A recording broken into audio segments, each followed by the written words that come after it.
Audible live stream. We're good to go, as far as I know. All right.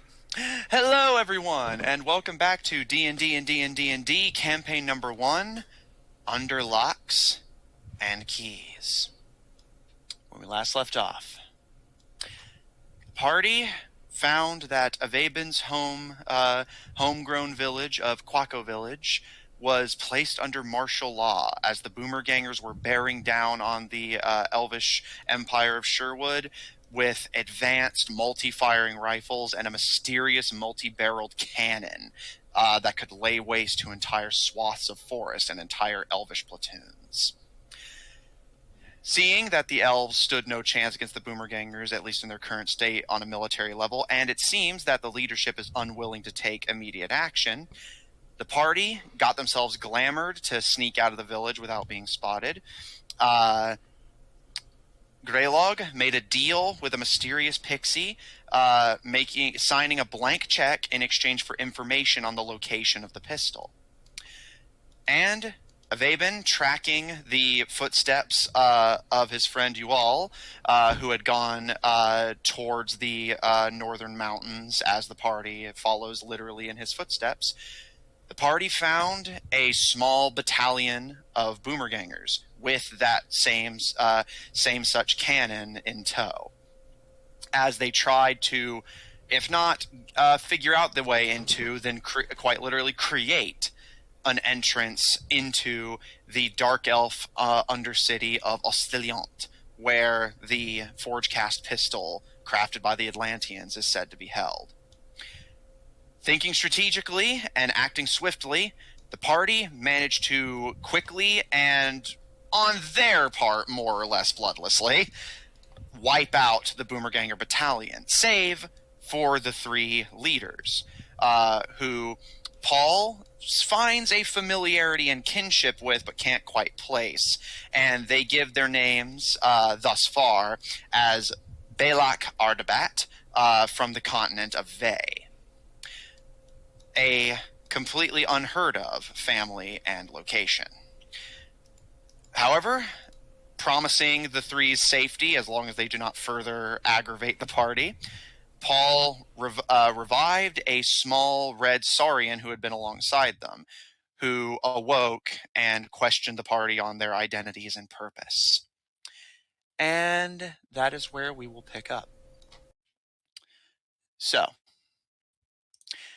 as you all stand in the lush but devastated woodland of Sherwood, the stomped out forest fire that had almost started, the dust and rock still settling from the recent rock slide, bodies, blood, and ash litter the forest, and Yeah. 2 of the 3 Boomerganger survivors now lay before you, conscious and, for the time being, seemingly cooperative.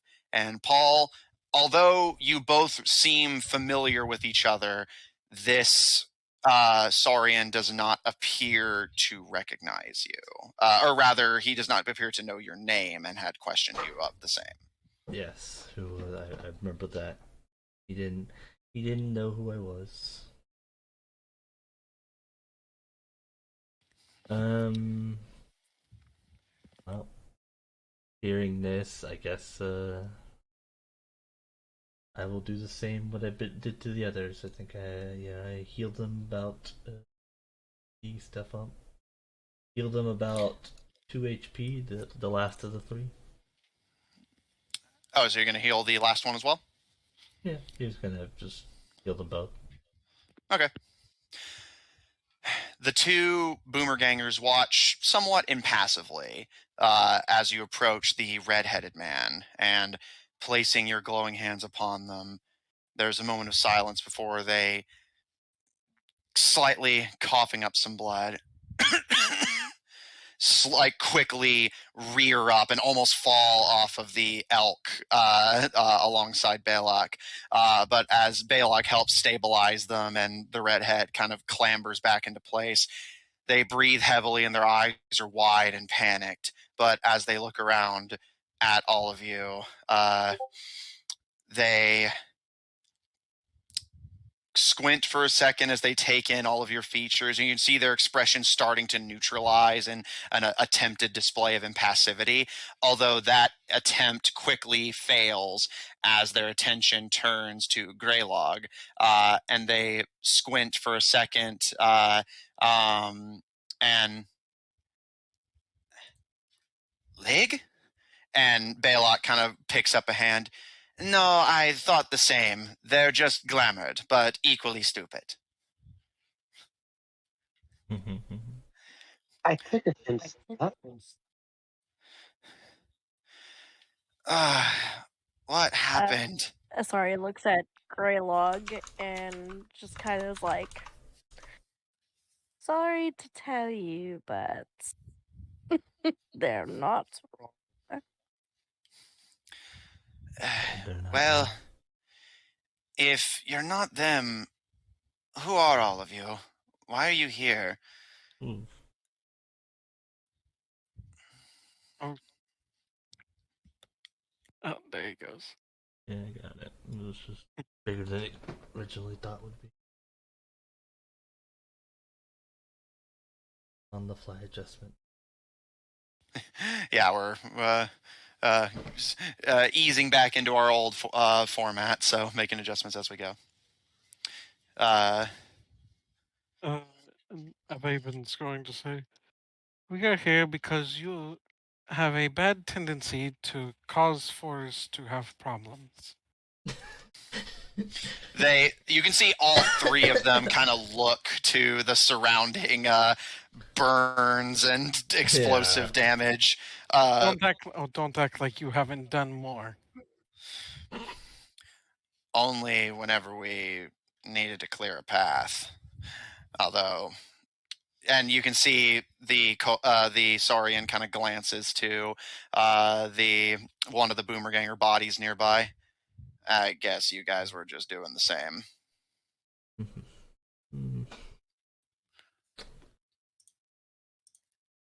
Seems a touch excessive. No, I think it was just the right amount, actually. So is a gun with multiple barrels. They kind of give a shrug, and we didn't build it.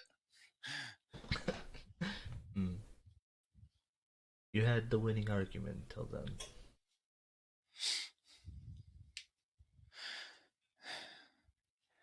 During this, can I loot? Is he gonna loot the bodies while we question them? Sure. Make me an investigation check at disadvantage, because because of the everything. While he's doing that, Ababen is going to ask, was there anyone ahead? Did you see anyone ahead of you while you were on your way here? We didn't see them, but again, you're gonna have to use Jared's mic, Amanda. The redhead holds up a hand as the blonde as Baylock speaks, and you can't just tell them everything. Well, I think you can, considering we destroyed your weapon, killed everybody, and now have you pretty much surrounded.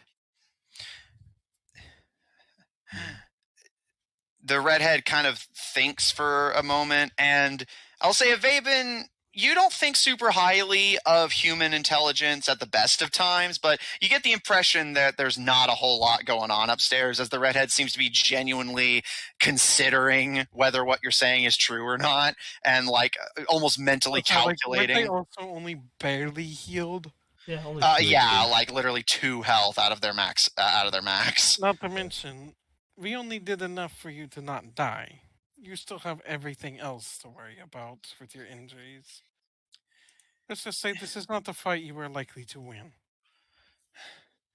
Baylock holds up a hand, and it was the best deal I could get in exchange for our lives. And he sighs and turns his attention to you.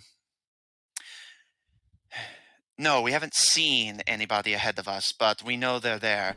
The Boomergangers have already reached Ostoliante. From what they told us, they're just finalizing some negotiations down there. They just wanted us with the gun down there in case they needed a little bit extra push. What about on this path in particular? No, we aren't the last ones, but nobody should have gone ahead of us, and nobody thought to tell us the password to get in, so we were about to just blow the door open when you guys blew everything else open. Ah, Well, and it was a 16. All right, I'll get back to you. And that was a disadvantage, right? Correct. Okay. Because the other one was a natural 20. Okay.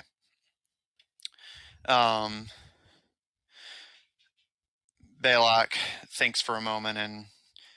No, yes. There was likely nobody ahead of us, but there are some behind. These freaky little Spriggans accosted our group. We managed to escape with a small patrol and the gunner crew, while the rest of our forces held them off. I have no idea when they'll get here or if they're even still alive. I wouldn't count on it. The Spriggan... They're pretty good at dealing with things accidentally. You can see the redhead actually smirk a little bit and kind of nudge Balak lightly. A talent you seem to share with them, bro. And Balak kind of rolls his eyes.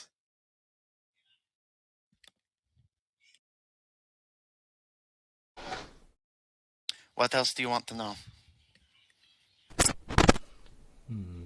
How many of you are on this continent right now? They think you can see all three of them actually. Oh, that is your mic, Austin. You're getting a little fuzzy there.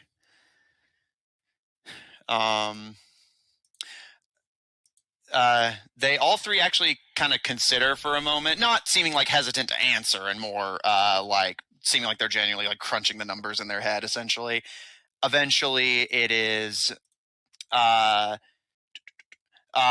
the Saurian who speaks up first, seeming to be the first to arrive at a good estimate. They didn't tell us the exact numbers, just the ones we were in charge of. But assuming it's about the same everywhere, I'd say there's at least 2,000 of us, maybe more.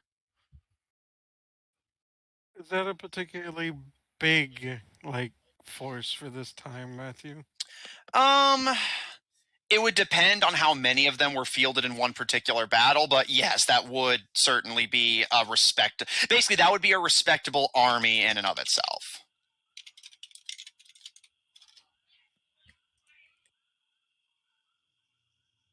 And how many of you are already down there in Ostoliante?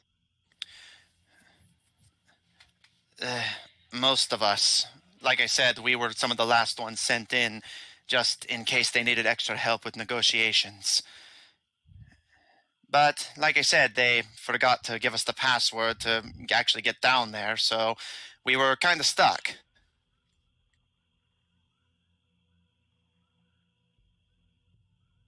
Okay, fair. They didn't tell the people with their big gun how to get down there. They all three of them kind of smirk a little bit, and the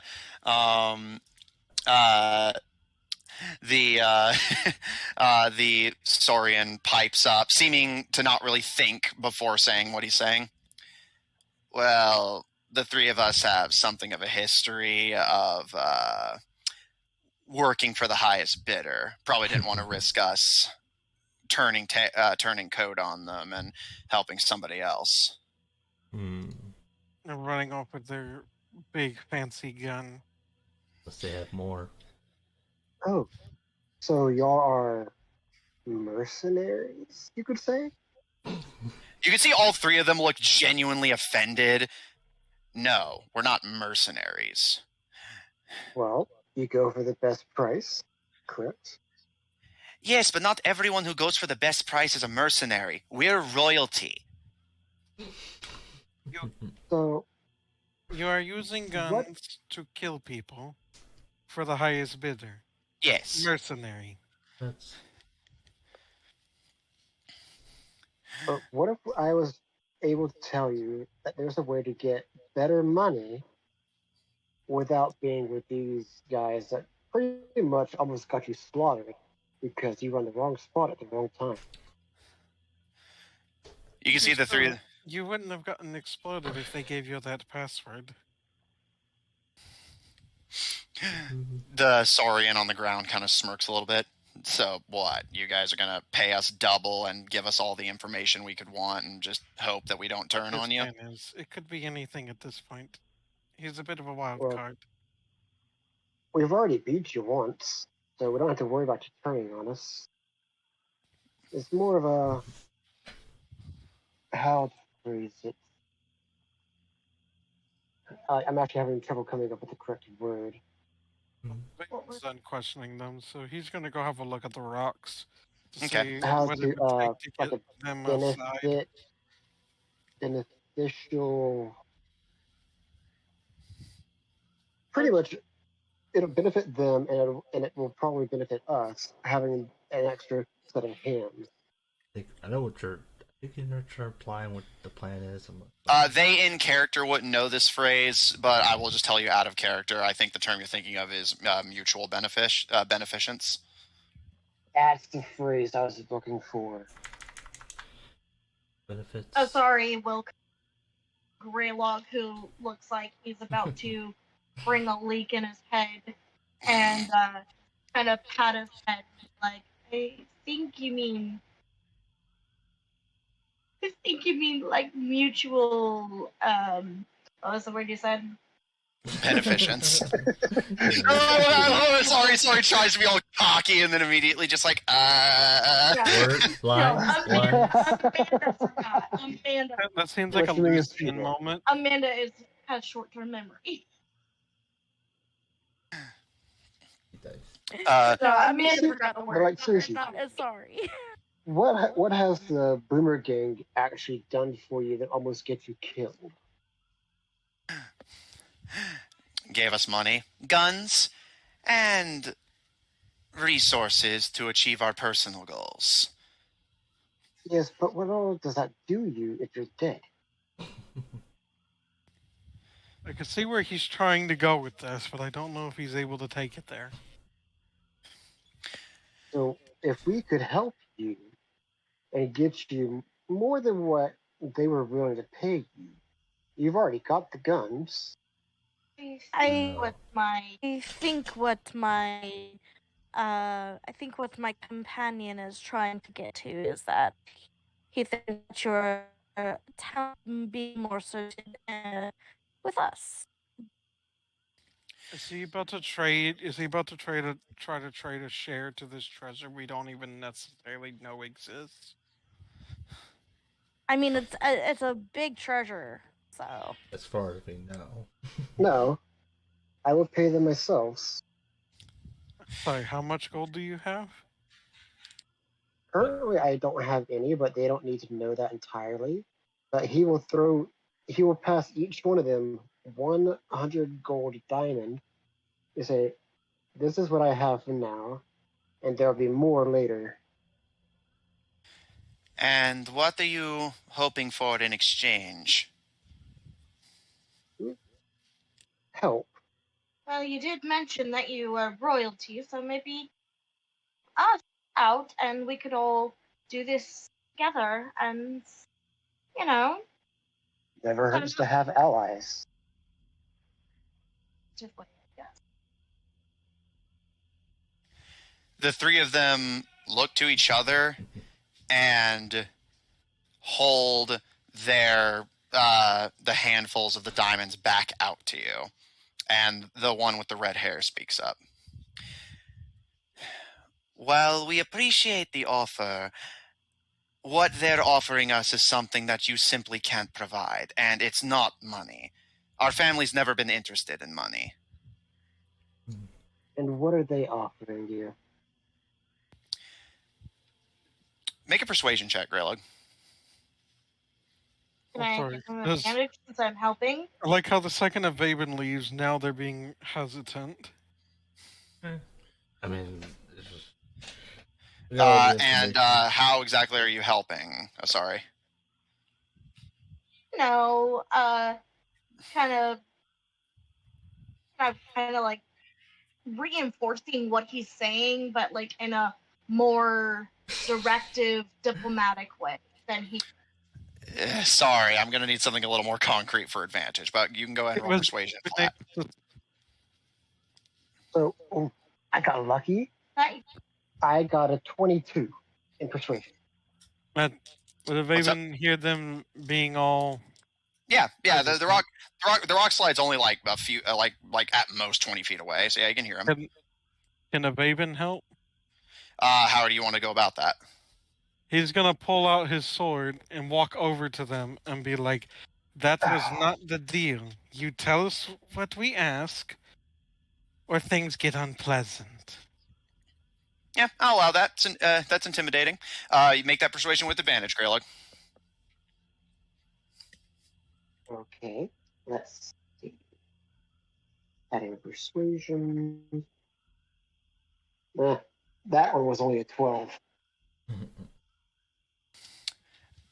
They do glance nervously as you approach Avaven, but after a moment of silence, the Saurian on the ground finally starts to stand up, although it doesn't make a whole lot of difference as to his height. And My feeling. the Boomer Gangers have our father. They said in What exchange if we for... help you get them back? That's the thing. If they find out that we turned on them, they'll just kill him. And who's to say that they're going to give him back anyways? These guys What if we aren't well can known help for you their honesty. rescue him? So you're saying we should help you and he'll definitely be dead versus not helping you and he might survive. Wow. That's completely opposite of what I'm saying.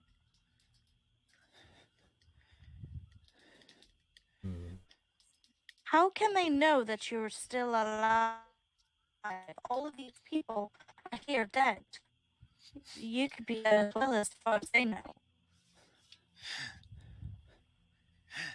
Well, if we're dead, then they'll likely assume our father is a loose end and kill him anyway.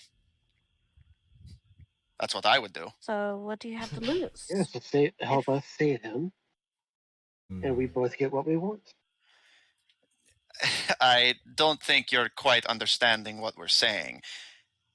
Helping... He's dead either way. Not... From what you just said, he's dead anyway. If we survive today, but aren't helping you directly, other than giving you information in exchange for our skins, then he might survive. Punished for our failure, but alive. Whereas helping you, he's dead no matter what. Well, how about just simply more information? That was the deal. We'll tell you anything we know as long as we can walk away. All of us. Where is your father? We're not sure, but most likely still in Vey at the Artabat Castle.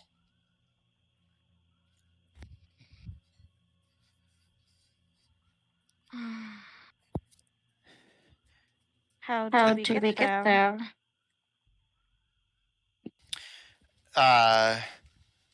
You can see all three of them pause. And not in like a Vaven as you scan their faces, not even in a hesitance to answer. They seem like they genuinely are struggling to recall. Can you hear me now? Yes. I've been trying to talk for like the past 10 minutes. I'm sorry. Yeah, your headphones can be kind of wonky. What were you saying? Ababen was trying to ask if they knew where the Boomergangers were based out of.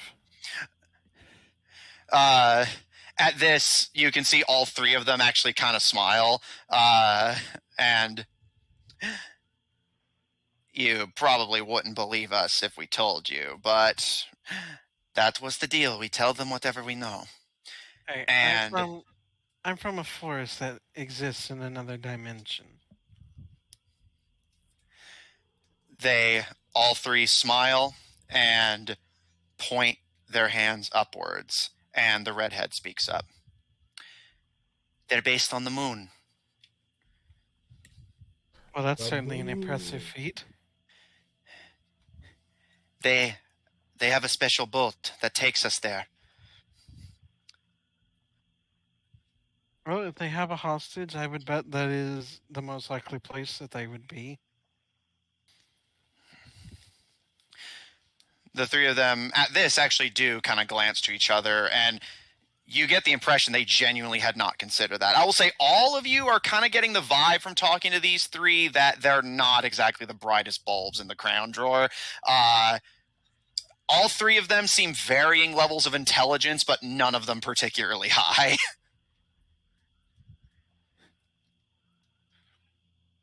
So they're dumber than the actual characters.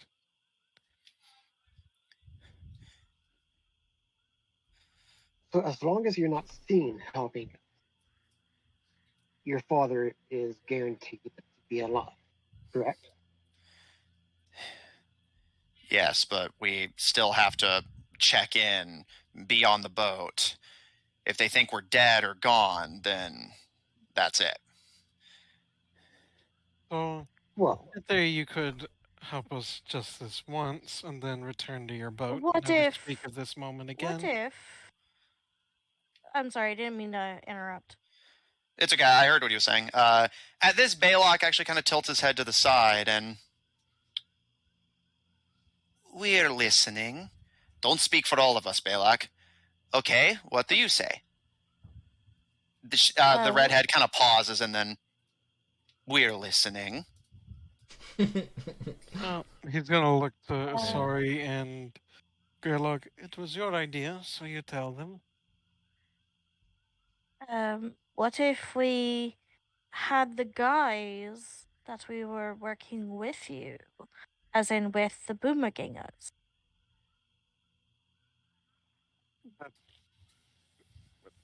Hold on, what did they say? Yeah, I actually didn't fully process it. What she Oh, said hello. is, what if we all disguised ourselves as part of their regiment, No, what if it was a guys? like a Or trick? disguise ourselves as. Yeah, like, what if we go in disguise as people from the Boomergangers? So it looks like they're actually working with the people who are here dead. I never really got that. To what end? We get in, we won't look suspicious. Are we just get going what we to want. charge into their base of operations? Well, we don't have to We charge could- if we look like them. We just walk right Yeah, in. and we just walk right in, and they Once we're won't in. pay any mind to us, and we can prepare ourselves. We could either leave, like, one at a time, or we could figure out something, but at least it's a way to keep their father safe. For the time being, of course. Sneak in to get their father out. So that they might be able to help us more? Well, if they help us, we can always help them. I feel like that's a trade for a good trade. enough compromise. Yes. The three of them I kind of see glance some at each other. flaws with this plan. Well, flaws or not, and with a glance to presumably his brothers, the Saurian gives a nod. We're willing to be your moles if you do not prevent us from meeting with the other boomer gangers so that nothing happens to our father. As long as you can promise us that, we'll do whatever you want us to do, short of, sticking our necks out for you. I think information could be valuable. Mm-hmm. More than happy to provide. And if we're Besides, I going have a with... feeling it's not. I have a feeling getting into their base wouldn't be that simple. They have the ability to come from the moon. I'm sure they have ways of making sure people there are actually their people. on the base on the moon, sure, but... And Balak jerks his head towards the rock slide. One step at a time. It would certainly at least get you into Ostoliante. Everyone is preoccupied looking for the pistol. They probably wouldn't look twice at any one particular cultist as long as they don't stand out. I think it's a brilliant idea, to be honest. How do we even go about doing this? Couldn't you ask your friend, Elf? Then a Raven? The one that did... Yeah, the one that did, and she gestures at the Lucian face. That would involve going back to the village, which I am not prepared to do right now. You can't call her or, summon her? Whatever. I'm sorry, I'm having to think about how a Raven is going to respond to that. Well, while you're It's not thinking... You know good. how it works. I'm sorry, elves can't just be summoned like some magical familiar. She kind of gives a vague shrug. I know And that I will... elves are magical, that's all I know. Typical Britannian. She just Greylog, kind of gives a snort. as your search of the bodies concludes, you find, while the uniforms are not very uniform themselves, there does seem to be at least some general structure to them.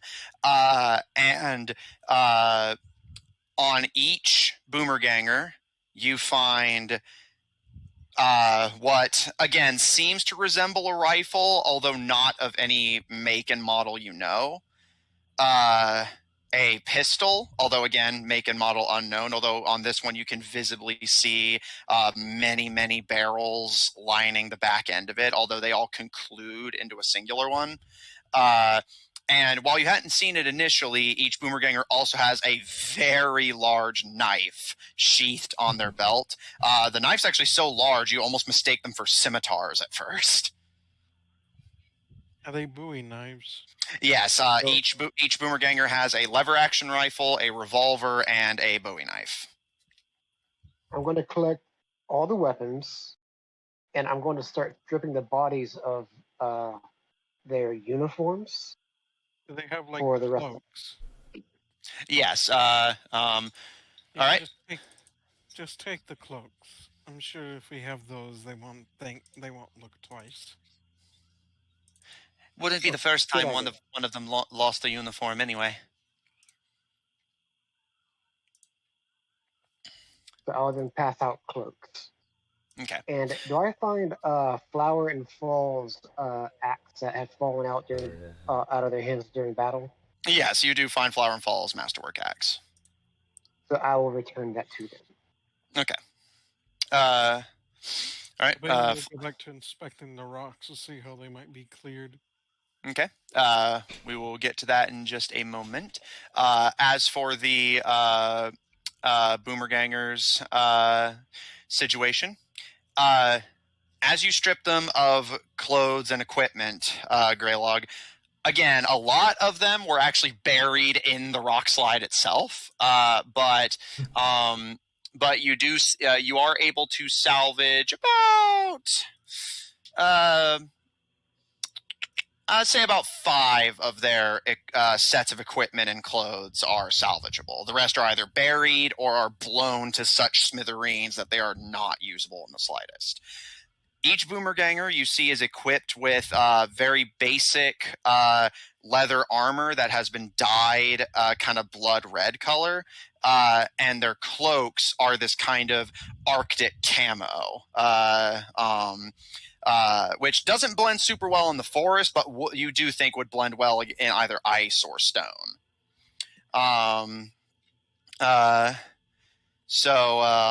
That is 5 sets of boomerganger uniforms along with their rifles, pistols, and knives. Okay, and what about ammo? Do I see ammo? Looking around, bear in mind, you don't even know like what the ammunition for these things would look like. Looking around, you don't see any at a glance. Again, you aren't sure you'd recognize them even if you saw them, but also you're not even sure if they were carrying any to begin with. If these weapons are as powerful as Avaben and the elves claim they are, they may simply not need extra ammo. And even if they did, it's also possible some of it was destroyed in the explosion. So whether it's them being lost in the blast, not being carried at all, or you simply don't know what to look for, you don't find any extra ammo, although you do manage to at least seemingly salvage the guns. Okay.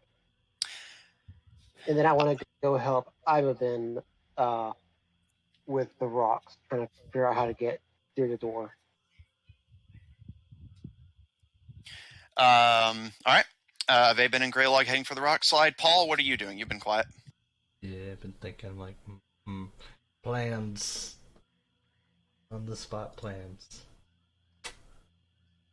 Paul will just kind of be like, well, with all this situated, he will start moving. He'll start moving rocks out of the way by hand. All right. Noted. Noted. Asari, what are you doing?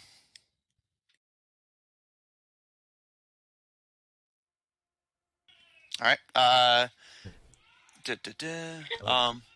Sorry, I couldn't find my mic.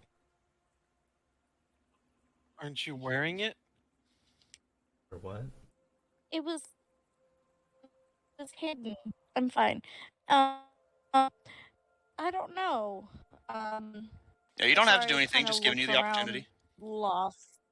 She's just kind of standing there, like looking a little awkward because she doesn't know exactly what to do. It's like this is not her area. Yeah, that's fine. All right. I'll say Asari, since the rest of the party's moving towards the rock slide. I'll say you and Flower and Fall stay with the Boomergangers while the other 3 head towards the rock slide. Avaben, looking for a way to try and clear it. Make me a survival check, since A, it's in your favorite terrain, and B, Greylock is helping you. Make that survival with advantage. Basically, he's So gonna be looking Gorilla like. does have an idea. Avaven was basically gonna look for like maybe like points that if he put like one of those arrows in, it might be able to make the rocks fall away. Did you hear me? Well, Yeah. Okay. Can you please? I just didn't get any confirmation, so I didn't know if my mic was messing up. No, it's because I assumed you were going to be rolling while you were talking, so I thought you were going to say that and then give the result of your roll, so I didn't want to immediately like butt in. No, I heard you. So you're looking for weak spots, anywhere you can possibly put an explosive arrow to separate some of the rocks. And Greylog. Same thing twice, so it's going to be 17 in total. Okay. And before I give him the results of that, Greylog, from the sounds of it, you also have something else you want to enact? Well, he was going to try to talk to Ivaben and Paul about it first, because he was going to remind them about the dynamite that was put around the door. And Didn't that go off?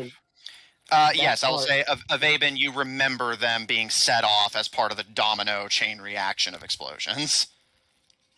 Oh, I thought that that part didn't go off. That only the They were cart. so close that they were caught in the blast of the first explosion. Yeah, no, I did specifically mention the ones on the door went off as well. That was actually part of the reason these three got so badly wounded, because they were basically caught in 3 blasts almost instantaneously. He's not very. This version of Zephyr's not very good at being a rogue. If he is a rogue. But that being said, Paul, as you start trying to heave rocks out of the way, go ahead and make me an athletics check. One of the few things I'm good at. One of the pretty much the only thing I'm good at. You heal.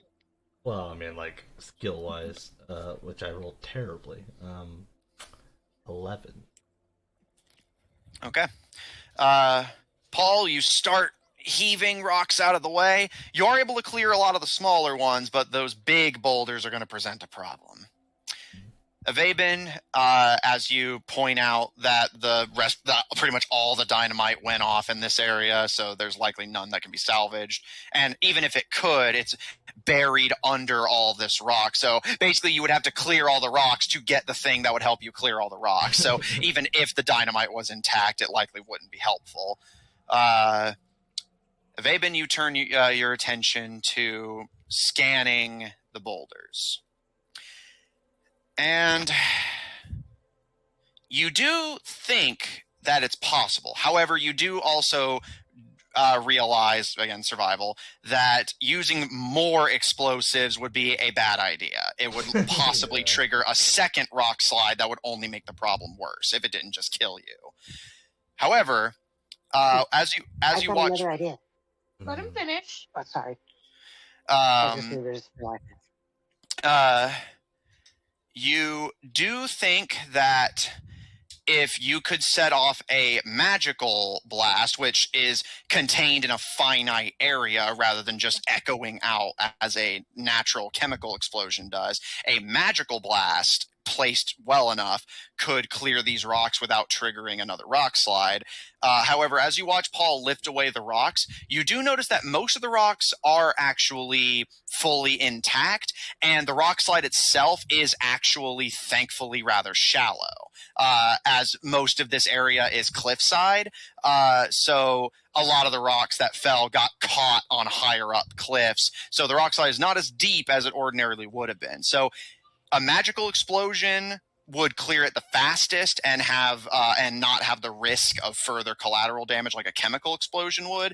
However, you do think it would be legitimately possible if the whole party worked together to simply clear them by hand, although that would take a while. Who in the party can make a magical explosion like that? I can, and I can be careful about it. Does the Vaben know that Asari can do that, Matthew? Yeah, you saw her set off a fireball earlier. And I will say, I'll even give you the added benefit, since this was literally last session, I'll throw you a bone.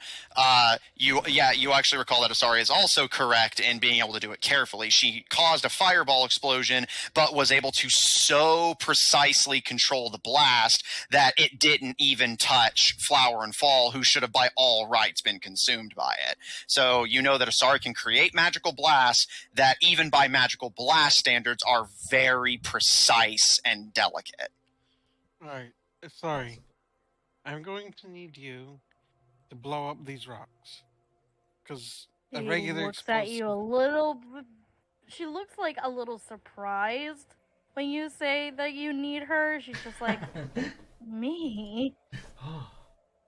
Because a regular explosion is just probably going to cause another rock slide. But magic explosions will probably just get rid of the rocks. And I don't know about you, but I don't feel... I don't know about you, I don't feel like trying to push rocks by hand. She kind of looks down at you, and I would like to get into the Underdark before the rest of y'all go senile. This face is easier to see. I'm sorry, I didn't mean to interrupt. What did you say?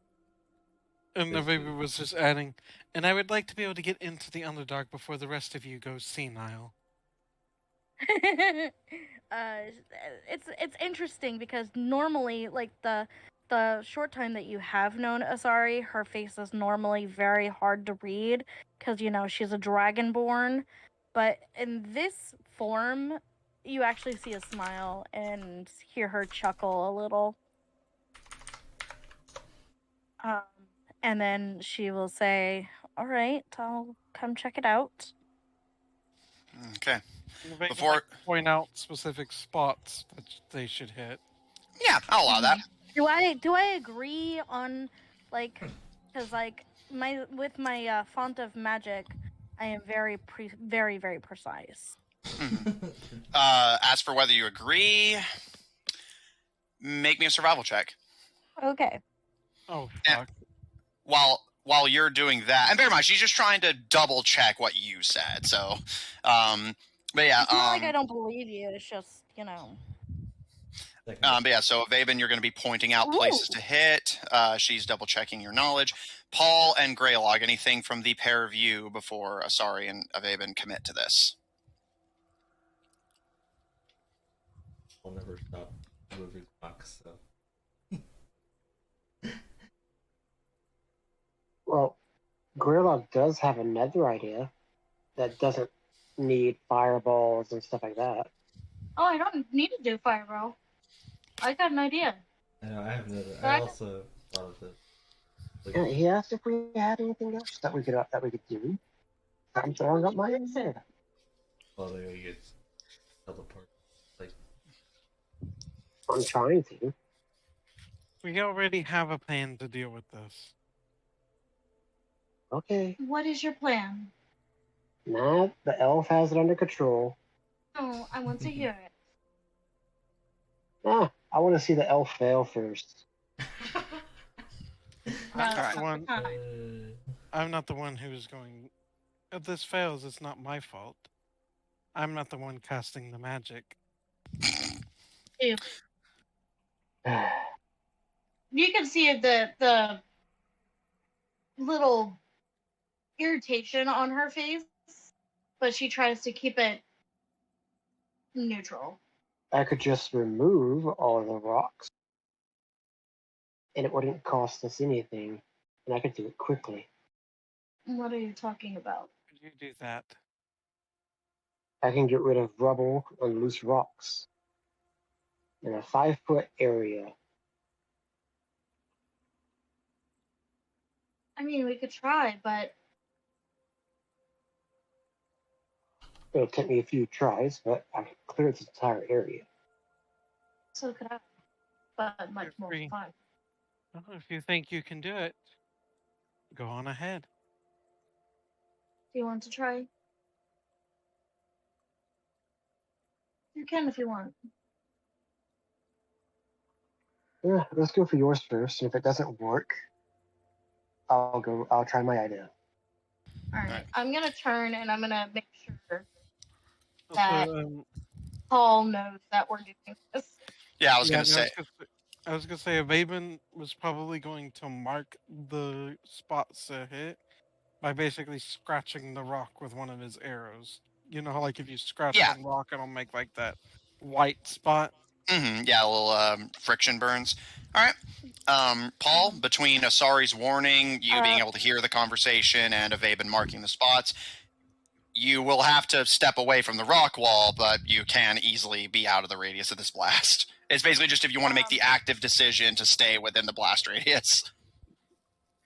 By the way, my survival was a 23. I got a natural 19.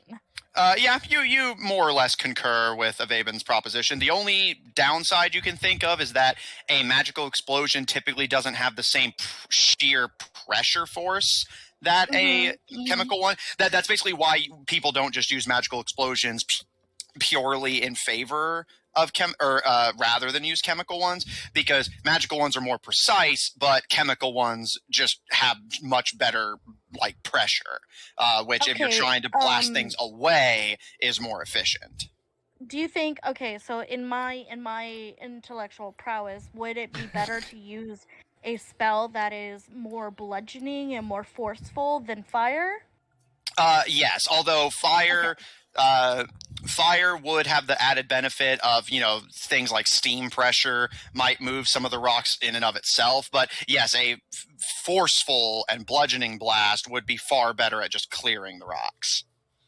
I got you, boo. That being said, before you cast your spell, Paul, what do you do? I'm like partially tempted to just be like, you know what? I'm moving these rocks. He'll move out of the way. All right. Paul, you step back. Avaben, you mark the spot and step away. The Artabat boys watch in some confusion as Greylog, you kind of impassively watch and kind of, at this point, ambivalent to the success or failure of the plan. Asari, what spell are you casting? No, Raven's done everything he could so do. It's all up to Asari. Yes, I have a few questions. How many different areas are there? Like, how many spots did he mark off? Is it just one spot, or is it sporadic spots that I like? If I there's multiple spots. Possibly... Okay, so I'm gonna do magic missile. Let's just for the fun of it. I just don't know how many missiles I need. Do you have an estimate of how many weak spots need to be hit for it to work, Matthew? Yeah, I'll say in total you marked about 3. Okay. 3? Yeah. So just so one level. One first spell should be more than efficient. Okay, this is what I'm gonna do. I'm gonna cast Magic Missile at 2nd level, which means I get 1 extra missile. So I'm gonna hit the 3 spots, and then my extra missile is gonna follow up just a little bit behind the middle one, where the opening should be, so I can get a little bit more forceful damage in there. Okay. And if I need to do it again, I will. But I will use my sorcery point for a careful spell. Okay. Sorry, you say your incantation and cast your spell as several magical darts fly free from your hands and home in like bullets on the pile of rocks. As the 4 of them make contact, the one on the right scatters several smaller rocks and pebbles. The one on the left knocks a chunk from a kind of medium-sized boulder loose. The one in the center, where the boulders are at their largest, both do impact, but while they do clearly indent the rock a little bit, it does not make significant progress towards clearing it. Did Asari hit all of the spots Avaben said? Let me do a quick... It should be, because I don't even have to roll. It will hit it no matter what. Yeah, I was just double-checking something. Yes, she hit all of them pretty much perfectly. I think you might need a little bit more force. Hey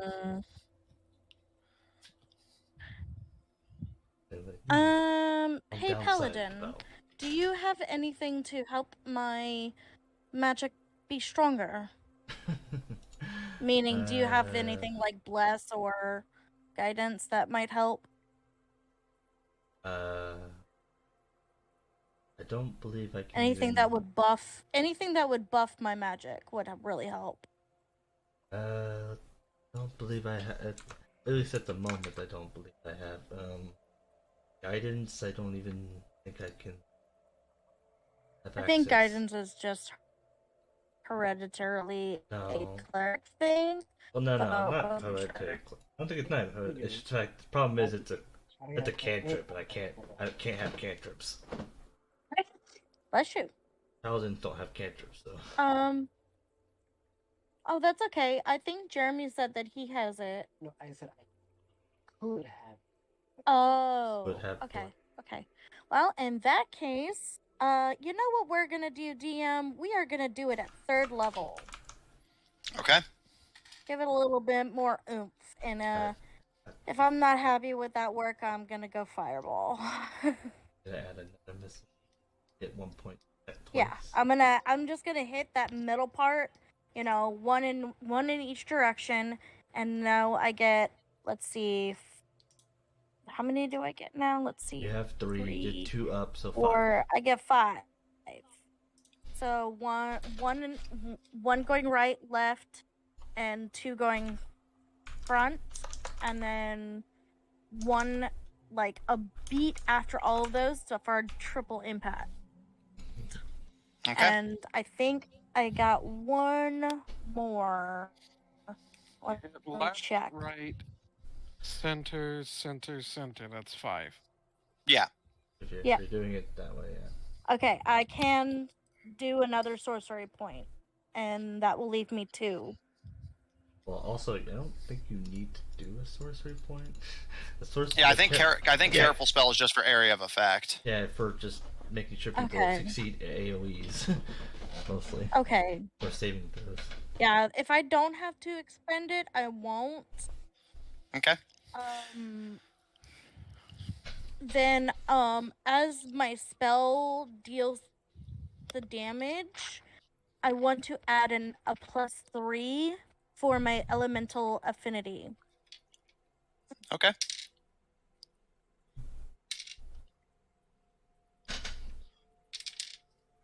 So when she's casting the spell, whoever's next to her can see the scar that is very light on the elf, but you can see it still shining through, going down her face and down her body, and it seems to glow, and there's this hushed whisper, and she closes her eyes,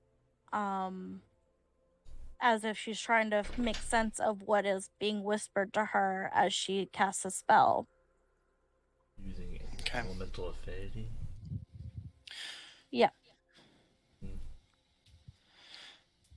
Sorry, as this mysterious magic that courses through your veins channels, your heartbeat begins to increase, you begin to sweat, and heat and pressure begins to build up in your body as you set loose another wave of magical darting bullets. The one on the right again blasts off several chunks of rock and pebble. The one on the left takes off another few inches from one of the boulders. The one in the center of Aben, you watch as it bores like almost like an arrow that then gets split by another arrow that then gets split by another arrow as these darts magically home in to the exact mark you demonstrated. And as you can see chunks of rock flying loose, when the dust clears, the boulder itself is still there, although you do see Asari has bored a hole clean through it. It appears the magic missiles are not powerful enough to move the rocks, but can damage them, which is why Avaben was suggesting a blast to get rid of them rather than a precise strike.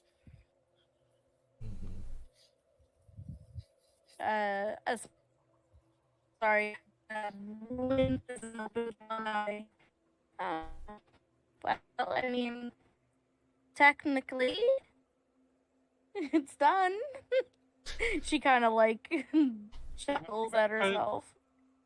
Have I even put an explosive arrow in the hole? Would the rock absorb enough of the blast to not cause a problem?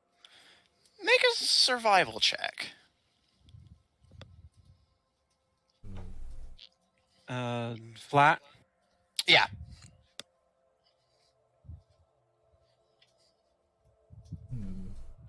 It's gonna be a 21. Okay. And Greylog while that's happening? Greylog will mention, we can always use my idea instead of trying, because he sees Ivan looking at his arrows again. I don't want to add to it, you want to get rid of the rock. Thinking, they might have done enough work for us to finish the job. Don't give up on your friend so easily. I think one more hit. I think And Avaben, I can by your best judgment, you are fairly confident that if you manage to hit precisely enough, He wasn't gonna hit nothing. He was just gonna place it in there and then set it Oh, up. I see. Yeah, so you are reasonably confident that the boulder would absorb enough of the blast to prevent another rock slide. Although you do know that there would likely be something of a concern of shrapnel if the rock was to just straight up explode, which is very possible. So basically, you're confident that it won't cause another rock slide, but it We'll have to take cover before we blow it. and there is you do think there may be a small chance of the door being damaged, as the one end of the hole that Asari created goes out into the forest, and the other end is you can literally look through it and see the door that the Boomergangers were in front of. We got to get through that door anyways. No, yeah, I'm just saying if you basically you're not sure how tough the door is, so basically I just wanted to mention it in case that was a concern. Beyond that, though, you are confident this will work. You definitely want to take cover first. Sorry, said they wanted to take another shot at it. If you damage the door, we might not be able to get in. We have to go through that door anyway, so if the door gets blasted, then it's just no door to open. What you want? A big blast or a little elf? Whatever would get the job done. From his role earlier, does he know if a big blast or a little blast will be necessary? If you want to count the damage already done. Yeah.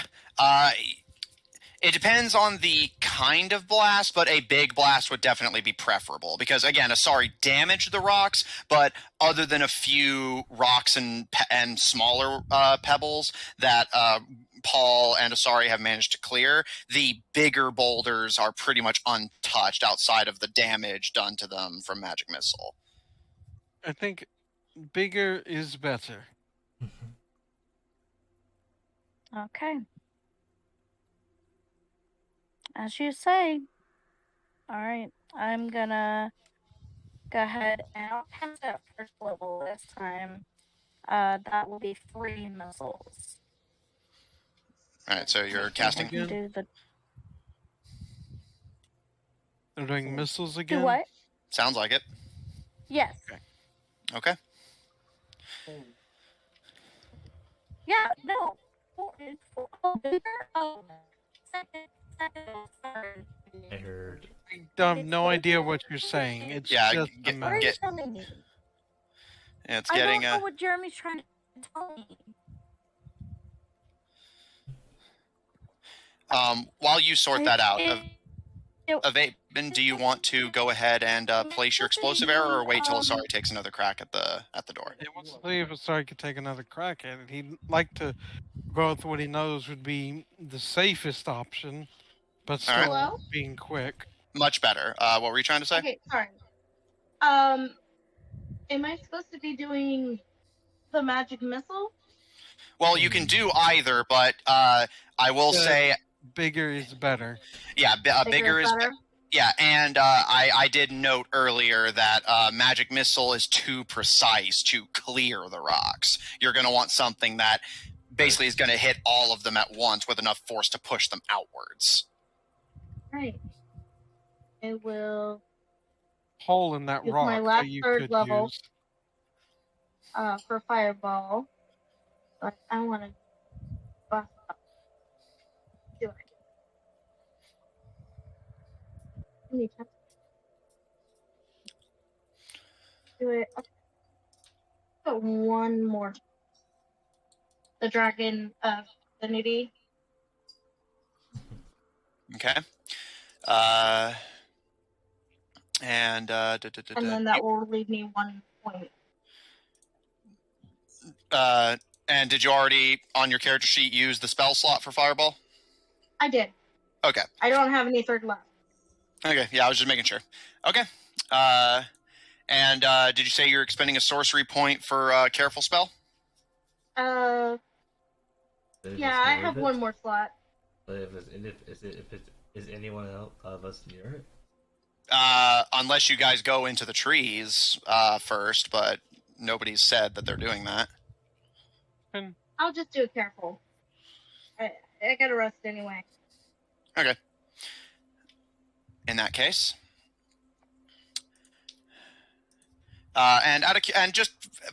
for my point of reference, because I believe, let me double check. Fireball, you have to cast it at a point you can see. No, it's just a point you choose within range. So, Yep. where do you want to place the fireball origin? Did male Lucian do it? Like, did he give me a point? Fail. Either been. I know what you're trying to. That's just that. Oh, I see. And he didn't give you a precise point, but again, Calculation? yeah. he did point out there was a hole in the rock now. Yeah, so Avaben did at least recommend doing it in the hole that you created with Magic Missile. But then that would blast the rock that's blocking our way, right? Oh, almost certainly, yes. Can I make that calculation? Can you what, sorry? Can I make that calculation? In terms of actually placing the spell, or just to see if it'd be effective? To see if I can place it. Oh, you can place it there guaranteed. It literally just has a point you choose within range, so. Just want to see if I could be precise. Okay. It's all Sorry. Sorry, as you collect yourself, readying yet another spell. I'm just double checking one more thing before we do this. Elemental affinity.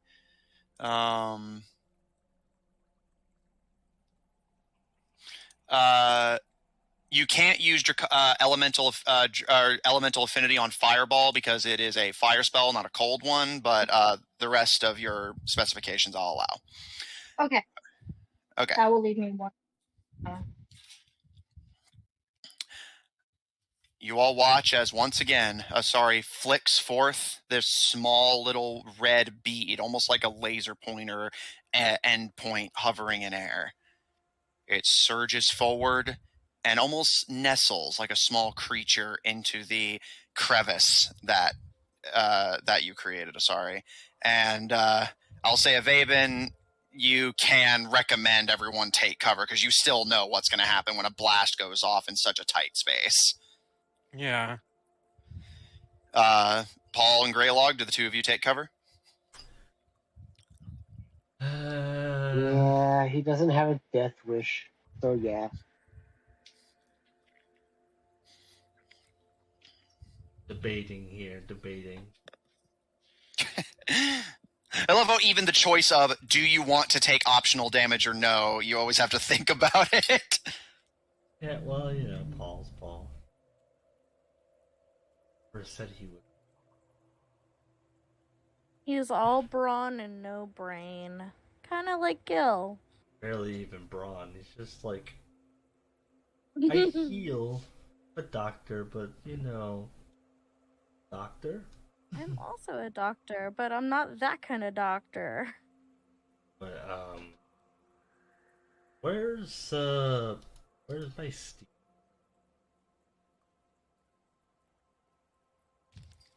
Your steed is if you're on the battle map, your steed is here, carrying the redhead and Balak.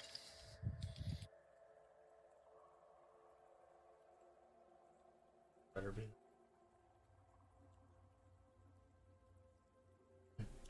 But it would be caught in the blast. But Avaben has given you warning to take cover.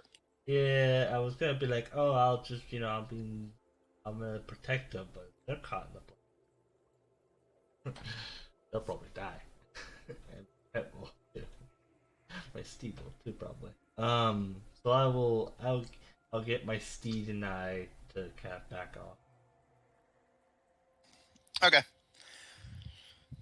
Paul, you pull your elk back towards the trees. Greylog, you take cover under the tree you had been casting from during the battle. And Avaven, you take cover behind one of the trees in the ditch. As sorry, kind of looking around a little confused as everyone starts taking cover since you had done the preparation to ensure your allies would not be caught in the blast. But shooting forward, your little beaded fireball nestles in the crevice before... And you very quickly realize why your allies had been taking cover. As Avaben, as you cover behind a tree trunk to act as a sort of wall between you and the blast, you can literally hear chunks of rock embed themselves in the tree trunk like bullets. As shrapnel from the blast scatters all over the forested ditch. Paul, you can see Flower and Fall visibly wince as you all can hear much meatier thunks of presumably the Boomer Gangers' bodies being hit with some of the chunks of rock as well. Howie. No, just making a mess of this area. Oh.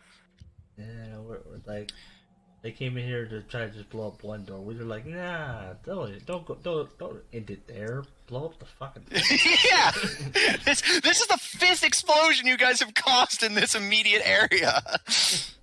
I think we've discovered the party's gimmick. I have a problem with fire. Haven's just like, I did not expect there to be so many explosions. However, thankfully, Asari, the rest of the party had taken cover, as your magic would not have shielded them from the shrapnel, and you are far enough away to where the shrapnel does not reach you. Did that finally as clear the everything entrance? starts to settle down and everything is quiet and like there's no sound, Asari's gonna stand up and look around and just be like, maybe I should be in the Boomer Gangers. With that, breaking the silence after following the blast, a silence otherwise only broken by the occasional of crumbling rock. Avaven, you peek out first along with your allies, and you all see that indeed the door is singed and burned, but otherwise still standing. The rocks, however, all of the smaller ones that weren't boulders are completely gone, scattered into the surrounding ditch and blown to pieces. The central one has literally been carved to basically be this just... It basically went from a perfect boulder to like almost this archway of stone with like this blown open top. Just basically this wall of rock on either side being the only thing that's left. And even then, as you step out from behind the tree of Avon, you watch as those two walls literally just crumble under their own weight into pebbles and dust. And what's left of the other two boulders... What's left of the other two boulders have been carved to almost look like crescent shapes, one of which crumbles about halfway, and the other side of which actually manages to stay standing. So, however, all flavor aside, this area is now difficult terrain, but the path to the door is otherwise clear. Raven is going to make his way I was to going the door. to make my mark on this word, but this is ridiculous.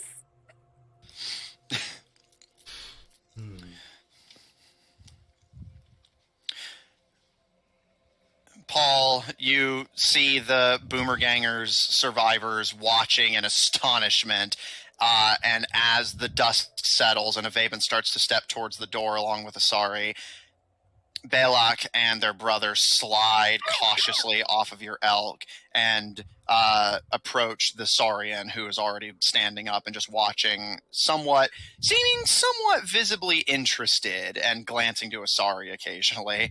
But as the three of them kind of crossing their arms and gather and watch, Avaben, as you approach the doorway, You can see, again, it is burned, but otherwise still standing well enough.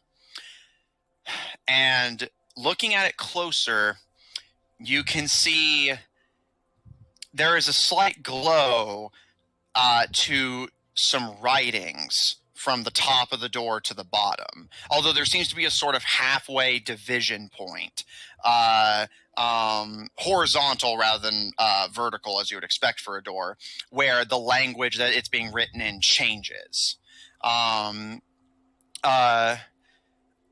I will say, Avaben, without even looking, I'm checking everyone's languages right now, but I can say without even looking, Avaben, you recognize the first half of the writing as being Elvish. What's the second half? Let me see if you speak it. Has to be common, Elvish, Sylvan, and Undercommon. You do. You recognize the second half as being Undercommon. And you don't know if it's because of the blast or whatever else. I think we said that Avaven, because he learned it whenever he was small, his Undercommon is a bit... Yeah, it's a bit, yeah. Basically, he has a 5-year-old's understanding of Undercommon. Yeah, I will say, looking through everyone's character sheets, Greylog, you do speak more fluent Undercommon, but Avaben, you can at least identify that the first half is Elvish, the second half is Undercommon. And I can read any written language. Why is that? It's my feet. I have I use Eldritch Adept, Eyes of the Room Keeper. Oh, yep, you can read all writing. So, yep. All right, so Greylog and Avaben, you can read both sections of writing, although Avaben, your grasp on the second half is a little shaky. The rest of you can only read whichever half is something you can speak. Elvish for the first, Undercommon for the second. It's just gobbledygook for me. Avaben, you approach the door and give it a push, and you expected as much, but no luck. Although some soot and ash does rub off on your palms and fingers. God it's hot. Damn it! And Greylog, before I answer your question, I will say, as you all approach closer and look over the door... Right? Yeah, I got you. The writings appear to be glowing slightly, as mentioned. You're not sure if it's because of the blast or anything else, but there is a slight glow to the letters. Yes, I will say, real quick before I start reading it for your guys' benefit, Paul and Asari, what are the two of you doing? Just want to make sure everyone's covered before we dive into a puzzle.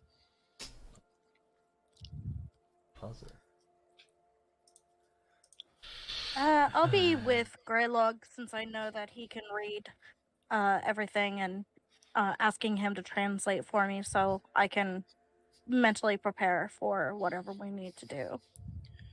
Okay. Paul, what are you doing? Greylog, you're now our official translator.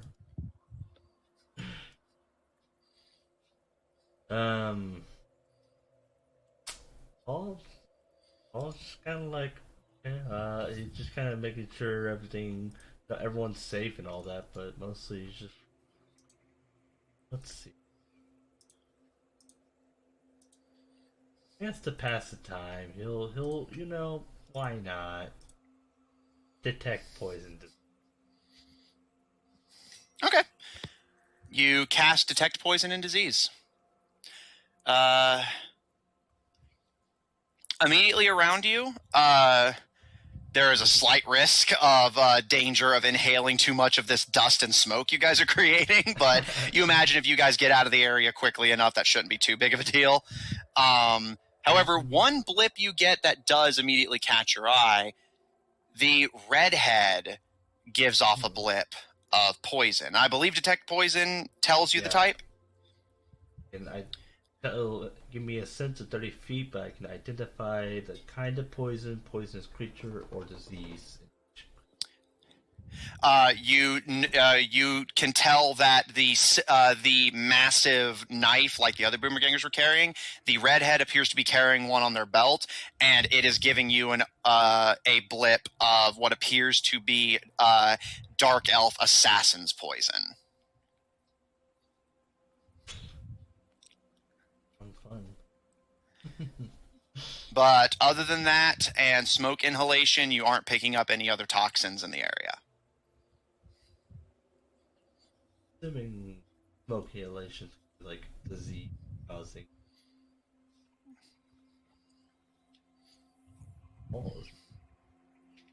Yeah, that's about it for him. Okay. Avaben, you and Greylog translating for Asari. First, you read through the Elvish half of the door, which is the top half from the ceiling down. In Elvish, it reads, "You can find this in your home, although it is not a stair. This thing sometimes has a lock, but it's not a piece of hair. It's often made of wood, although it's not a chair, and sometimes on a closet, but not something you wear." Can you type it in chat? Yeah, can you type it? Yeah. Well, that just sounds like a door to me. I need to see it.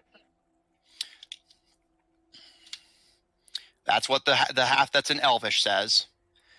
And then Avaben, you kind of have to somewhat lean on Greylog's reading aloud for Asari's benefit to fill in any gaps in your undercommon knowledge.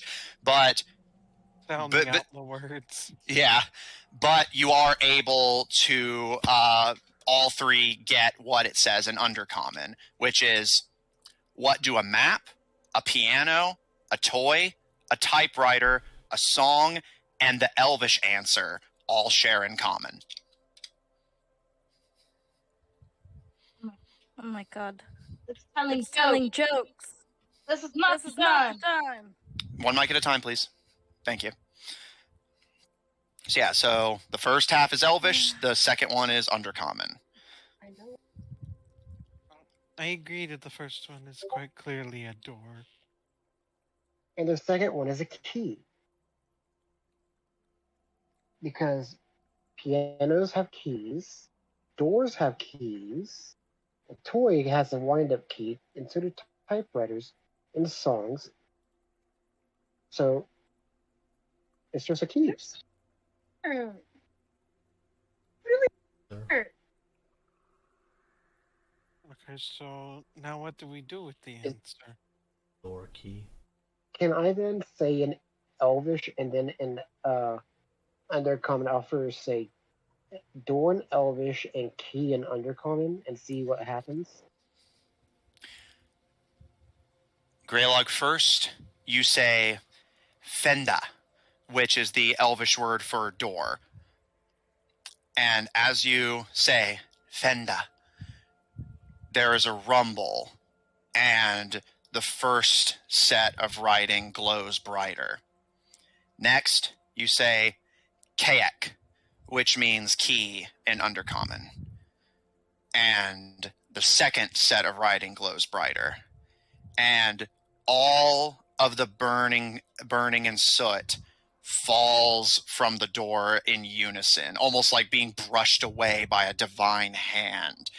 As the mountain begins to rumble, there's this kind of sound as all of those scattered rocks you guys left in your wake start to get shaken by the rumbling, and the doors begin to fold inward and open. Not like a clean down the middle door, but almost opening like a flower in bloom, actually separating at a center point and then opening inwards, again like a flower in bloom, as the pieces of the door part, and a long, dark tunnel stretches out before you.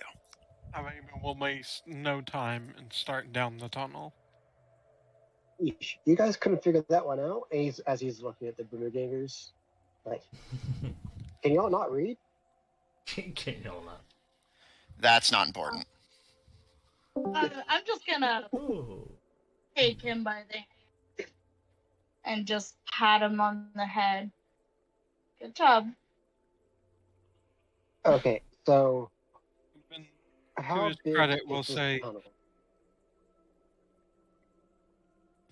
Evaben first.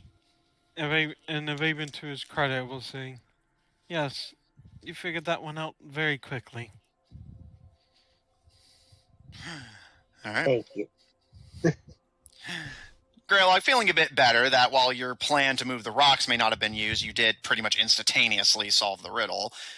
You, Asari, and Evaben quickly start down the path. And Baylock turns to you, Paul, and so are we free to go? I wasn't really holding it, so. Yes. In that case, we're out of here. Although they kind of wince a little bit, and eventually the Saurian rolls his eyes, and if you guys need us for inside help, just say the word. Can't make any promises, but if we happen to be in the area. And he considers kind of hesitating for a moment, Paul, before he looks to you, and you seem familiar. Do I know you?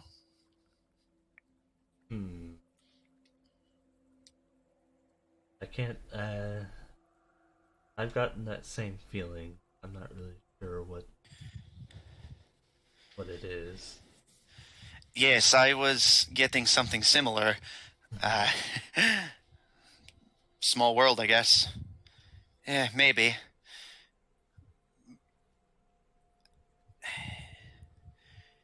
The three of them kind of stare at you and hesitate. The four of you left in this kind of awkward, familiar silence before eventually the Saurian holds up a small hand to you, Paul.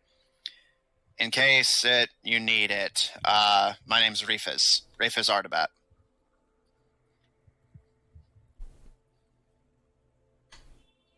I will make sure to remember that. The redhead holds out their hand as well, seeming to kind of suddenly remember to do it as Rifas does it. And I am Remus Artabat.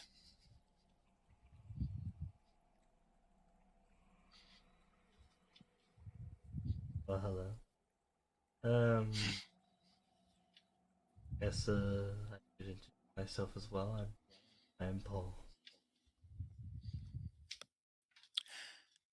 The three of them kind of stare at you for a moment, and you almost wonder if perhaps the name struck a memory for them, but after a long silence, Remus just gives you a kind of dull-looking smile. That's a nice name. Thank you. Well, God's willing, maybe not, but just in case, we'll see you around.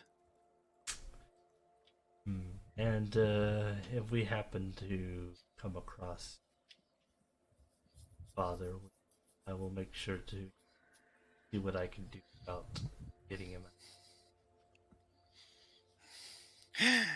You can see Rifas actually gives something of a smirk as Balak speaks up.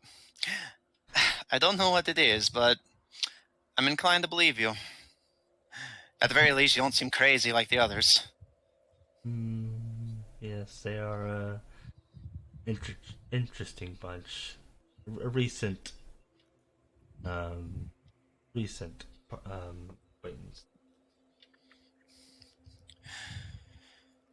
Well, good luck with that. And Balak nods his head towards the open door. Good luck with that, too. See you around, Paul.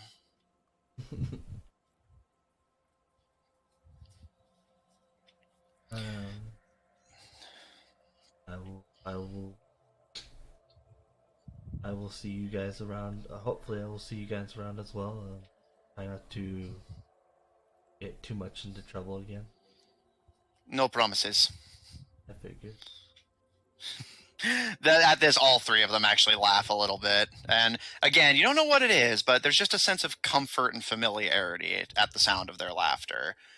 Before the three of them adjust what's left of their cloaks and step away, disappearing back down the path into Sherwood Forest and out of sight. Onto my steed. Go and I will Does its follow. steed fit down the... Yeah, the door's huge. Okay. And with And that, how's our cart looking? it's seen better days, Did it- but could be worse. Like, is it still functional? Yeah, easily. You guys were keeping the cart out of the blast and stuff. It was just mostly the people. Yeah, like we walked away. We kind of like we walked away from the cart to deal with these people first. All right. Someone has to go and get it. With that, Yeah, Greylock will go get it. all right. With the Boomerganger survivors back in the forest, cart in tow, Paul astride your mount, Vaben and Asari storming off ahead, you all start. Once we enter the door, are we in Underdark? Yes, you are officially in the Okay. Underdark. It is one of Vaben's terrains, but I was going to note that basically it's almost like an uncanny familiarity. Yeah, like the sort of like vague instinct. Yeah, all right, noted.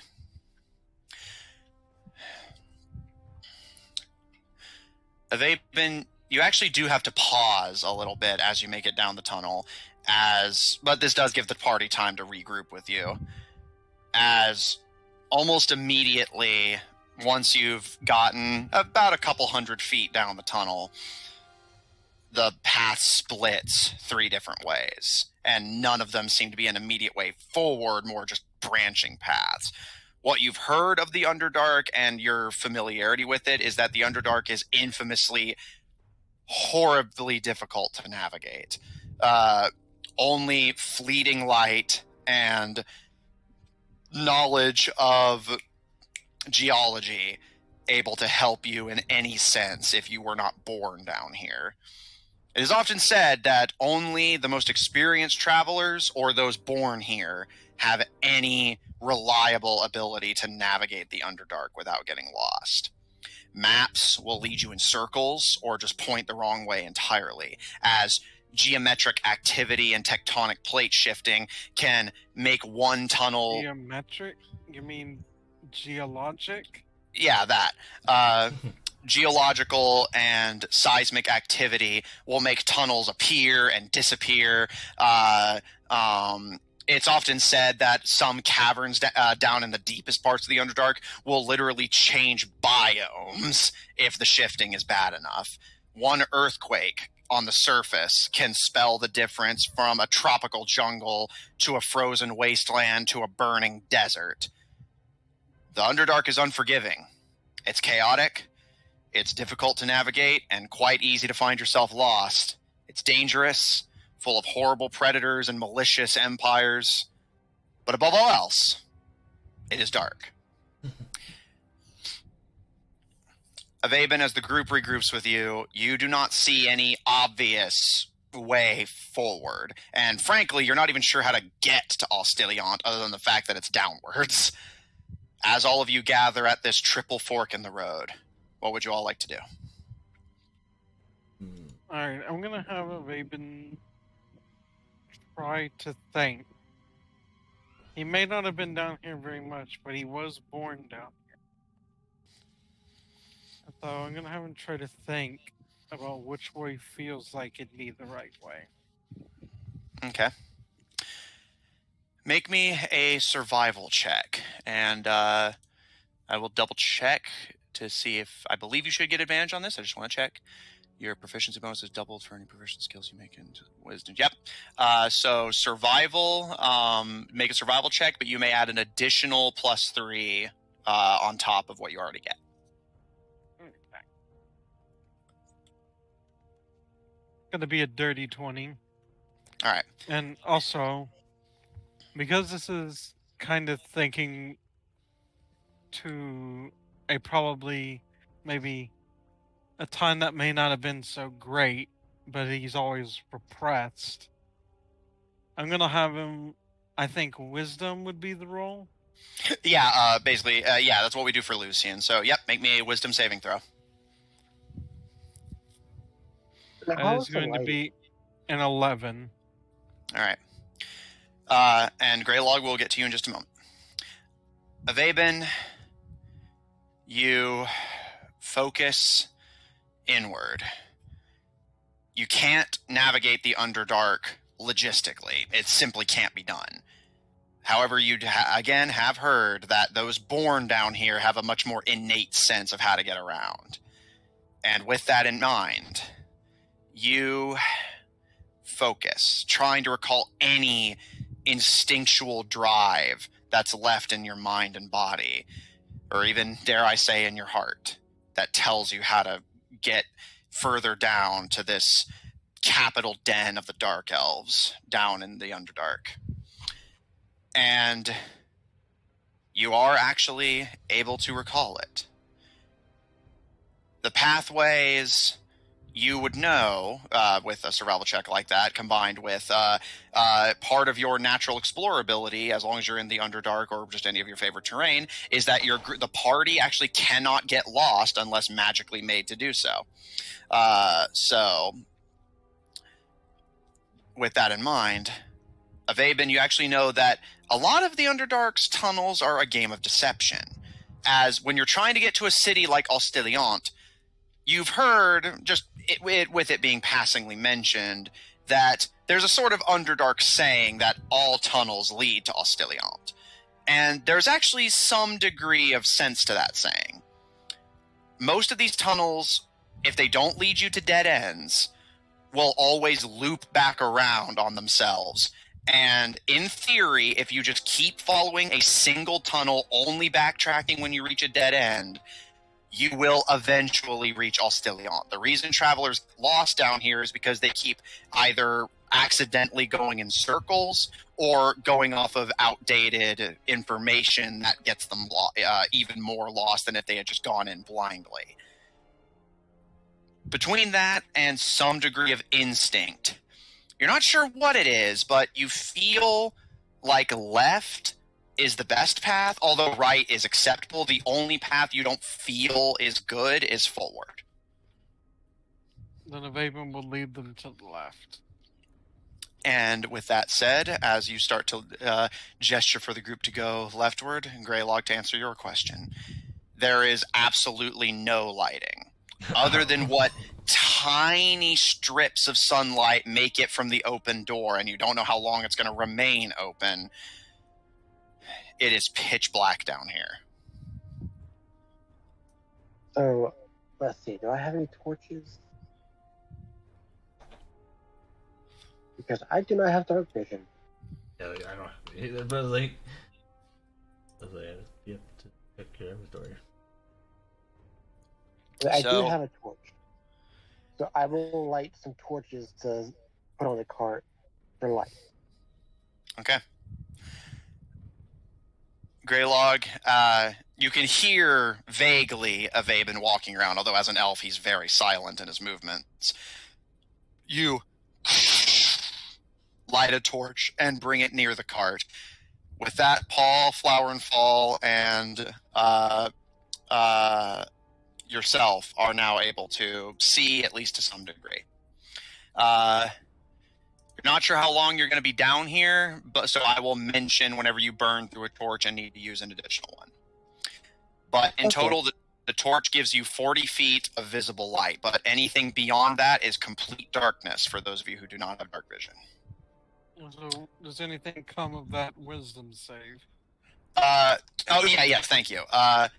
As the memories return to you, it's close, but you are able to swim through the sea of memory without getting dragged into a maelstrom, so to speak. Although you are, against your own will, sweating a little bit and your heartbeat is increasing as you lead the group forward. Was there did any memory in particular come up?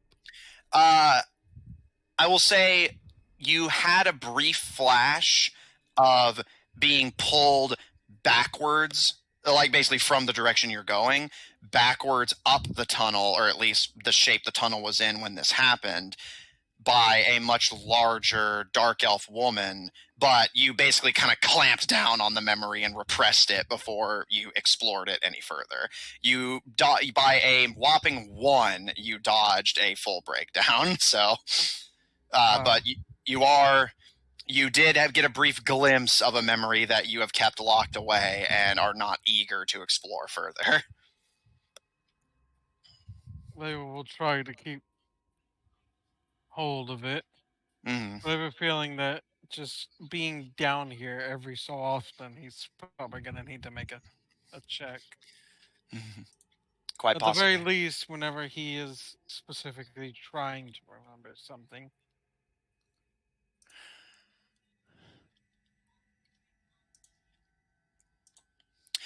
As you all make your way down, the tunnels are dark. However, the air actually is a pleasant cool. You catch yourselves lucky that it is not a sweltering heat like it is in some caverns like this.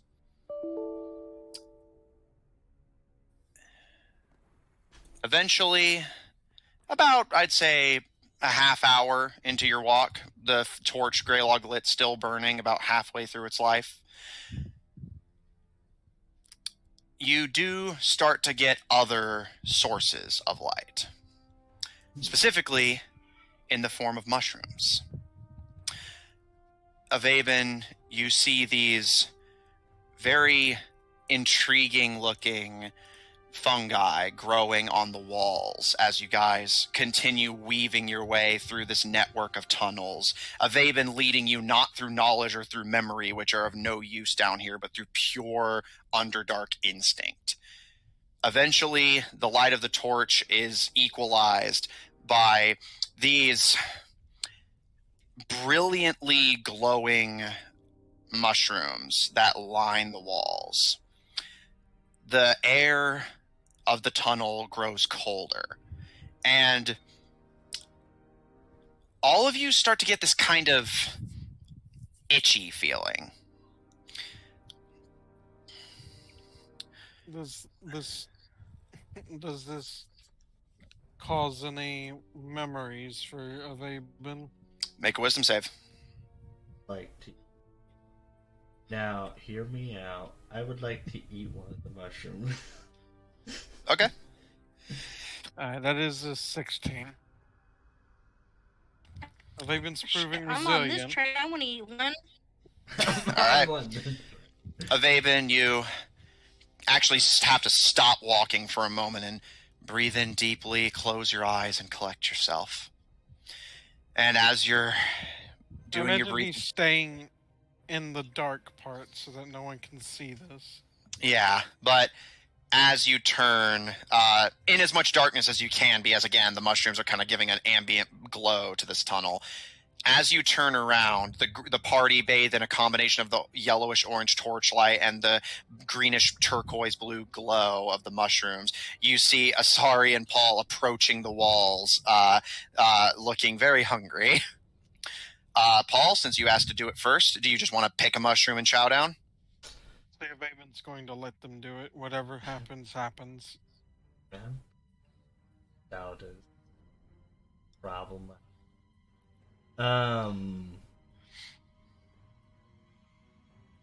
Yeah, I mean, probably doesn't have anything I can't take. So yeah, you know. Okay. Asari, you watch in scientific curiosity and no small degree of interest to try it yourself if it doesn't kill him, as Paul picks a shroom, kind of surveys it for a moment. Paul, the mushroom is very rounded, almost looking like, the best way I can describe it is like a hooded lantern. The top of it, this kind of dark blackish blue, and then the underside, where the glow is coming from, a brighter baby blue. And with a bit of a shrug, you've never exactly eaten mushroom before that you can recall, you chow down on the cap. And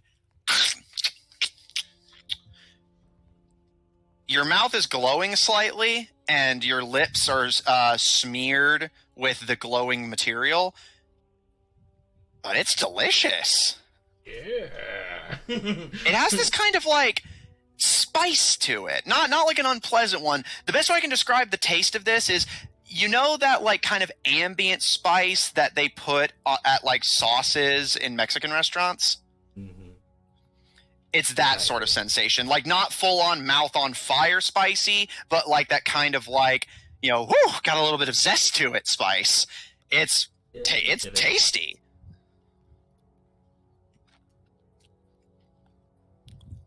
Can I do a nature check on these mushrooms? Absolutely, you can. Figure out what they are.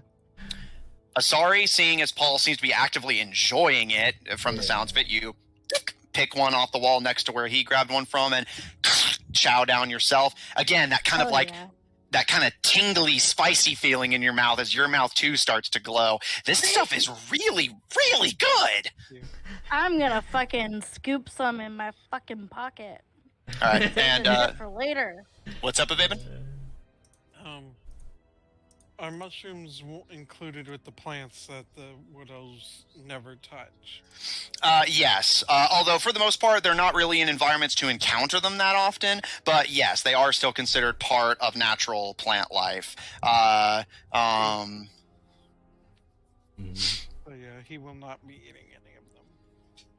Mm-hmm. Okay. 17. 17, you said, or 19? 17. Okay. And real quick, Paul, as you finish off your mushroom and kind of lick some of the glowy fluid off of your fingers, you see Asari, equally mesmerized by the taste, is starting to just scoop a bunch of them into their backpack. What are you doing while Greylog kind of studies them and Avaven watches from a distance? Watches menacingly. Interesting soundtrack, but yeah, it's Underdark, so it's hard to find Underdark music that's chill. Honestly, for a while the music was like had like a weird. I was like, man, is that my computer? I was like, I have it faint, but he's like, I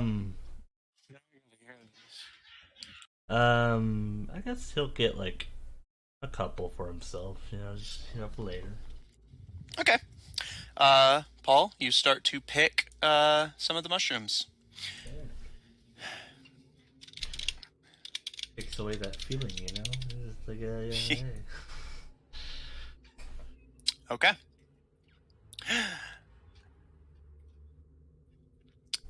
Greylog, the plant that the party is currently consuming goes by many different names, but Plant you of death, But the name that it is most frequently referred to is simply the Underdark lantern fruit. Sounds promising. While you are not exactly an expert, your connection to nature as a druid does give you some degree of awareness when it comes to plant life, even if it is fungi, which is distinct from typical plants.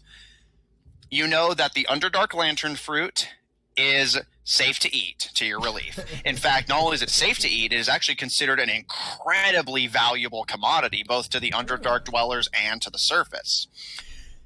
The Underdark lantern fruit is a beloved edible commodity. Explorers and travelers in the Underdark love it because it is one of the only sources of light that aren't sulfur vents and lava pits. So it is a completely safe and edible light source, which, as you can imagine, makes it incredibly attractive to people who are lost in the darkness and starving to death.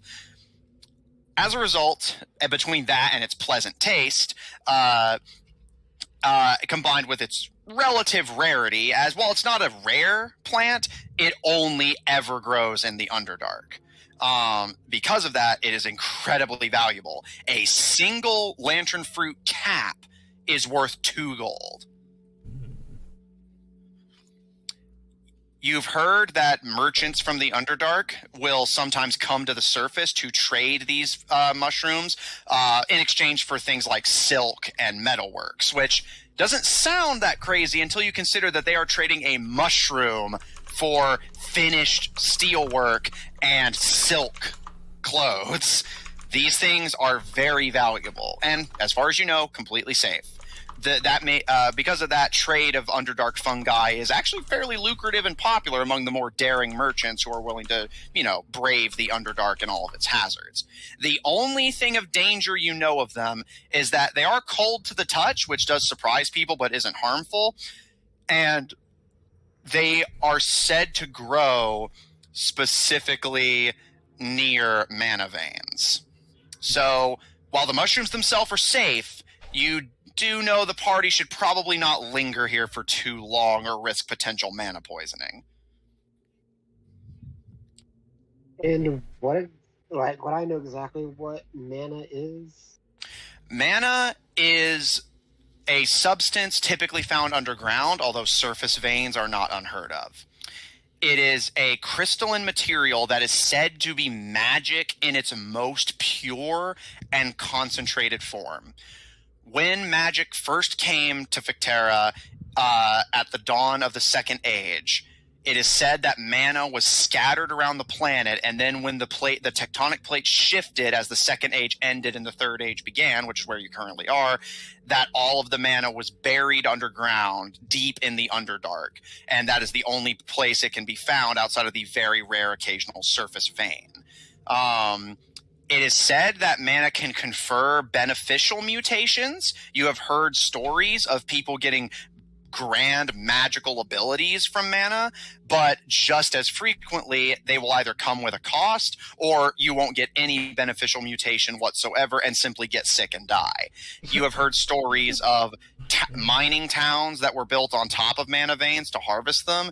The people that live there, and especially babies that are born there, often are born with devastating and debilitating mutations that haunt them for the rest of their life. Mana is very powerful. Some places use it as a fuel source. Others try to take advantage of its potentially helpful properties of bestowing potentially beneficial mutations. Others use it as, again, it is magic in its most concentrated form. Some weaponize it or simply use it to cast spells if they are not spellcasters themselves. You've heard of some gnomish societies, for instance, using them in place of spell casting, but harvesting it or even being in the same tunnel as it can be incredibly hazardous. Yeah, we're fucked. And it does suddenly occur to you why you guys are getting that kind of itchy feeling in this tunnel. Yeah. And what time is it roughly? Because when we came into the tunnel. You're not exactly sure, given that you've been out of the sun for almost an hour now, but you would at least guesstimate that it's probably around 5 o'clock, maybe 6. And so it's like, yeah. So soon we will need to go down for a longer rest or take at least off. in a few hours, yeah. I'm assuming you don't want to just push through the night.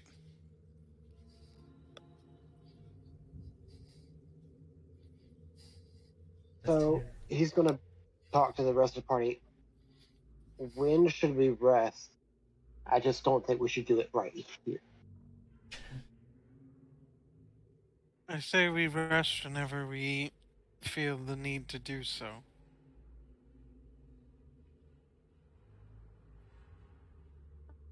Roughly like that, just whenever we can and need to. And you all notice whenever Paul talks, every time he opens and closes his mouth, the glow from the mushrooms he ate kind of create this little sparkly effect, basically, almost like a strobe effect. Are his teeth glowing? Yes, his teeth and tongue are brilliantly glowing a baby blue. About this.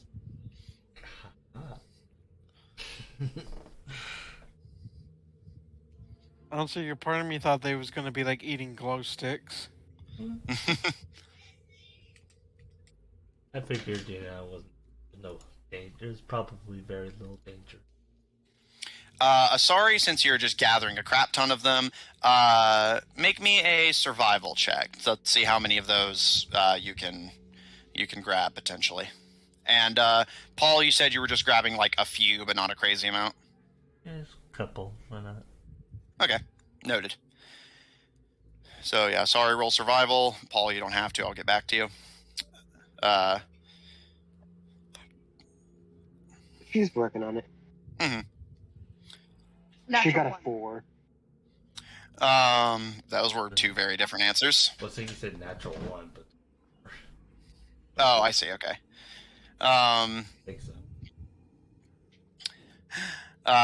Asari, you start excitedly dunking some of these mushrooms into your backpack.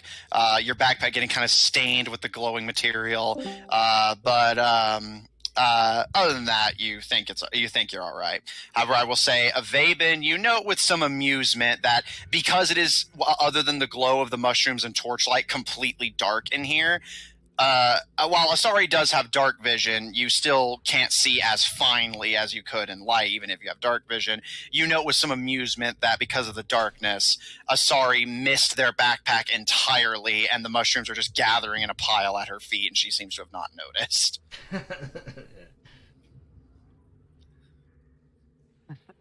Considering Avaben is fighting off a panic attack, a little bit of a laugh is probably called for. And I will say, Asari, you think you got about easily maybe 4 or 5 days of rations out of these mushrooms if you can preserve them. Nice. Yeah, boy. I got me some mushies.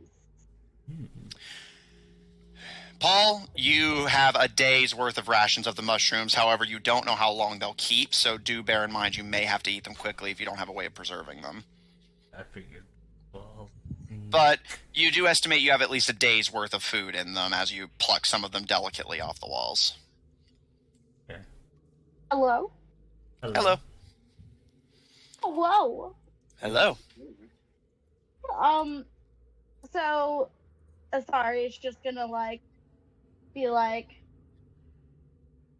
Dear Paladin, look at my bountiful plenty. And, I'm gonna show you my backpack where I think all the flowers, the mushrooms are in. He's gonna look and be like, cool, as he cannot see. He's like, I see. He's like, yes,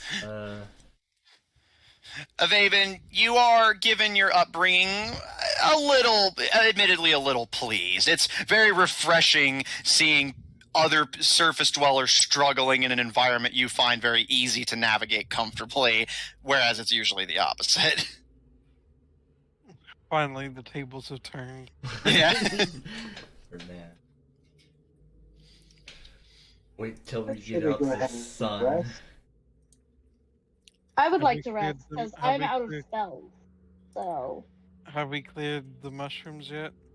Yeah, I'll say you guys can move on. So yeah, Vaben, you're leading the group. Do you want I'm to just sad. bunk It's down natural somewhere? one. Bunk down basically anywhere that's safely outside of mana poisoning range and rest there, or do you want to push on until the group needs to I'll rest? say Avaben's reason for getting away from the mushrooms is so that there could be a nice, so it won't be some light shining in people's faces while they're trying to sleep. That's valid. Obviously, for him, it's less of a concern. Even does light distract elves from meditating? No.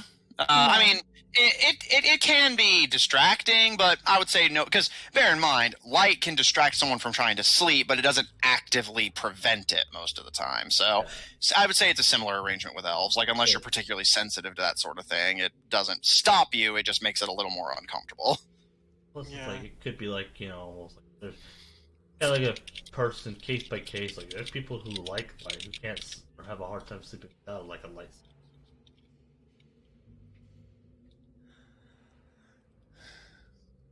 Yeah, once we're in and kind of cleared the mushrooms, Avaben will say, "Alright, I guess we should set up here."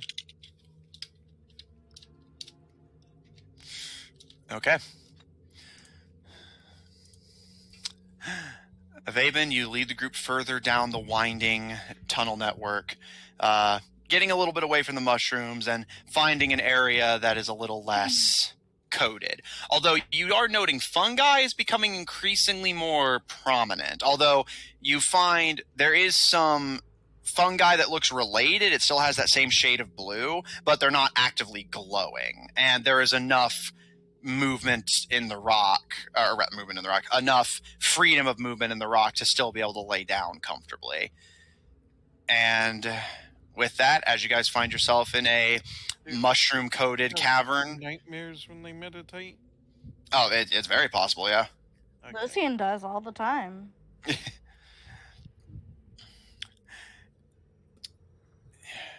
Avaben designates this cavern as being a place to set up camp, and you guys start to do so.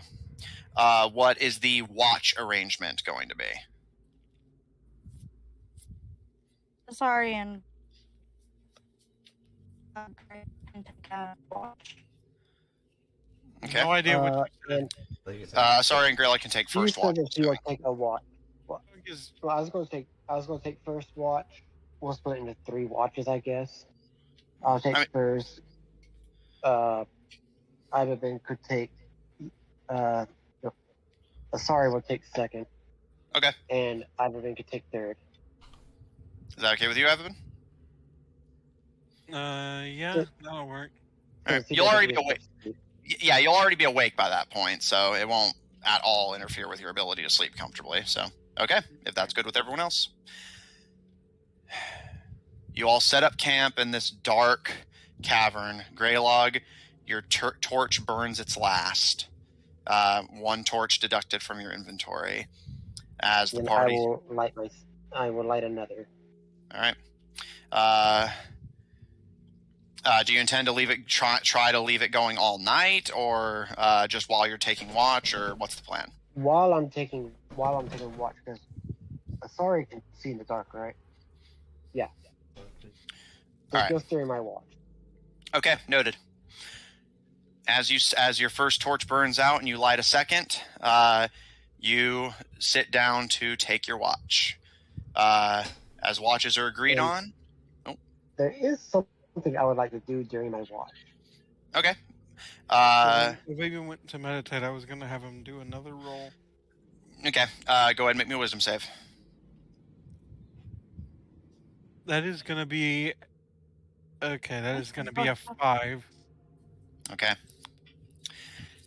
Avaben, this sense of calm comes over you, and you think you're starting to calm down. You think you're starting to get a feel for things, and you feel like you've relaxed enough to meditate, at least until you need to take your watch. But by that point, your focus will be concluded anyway.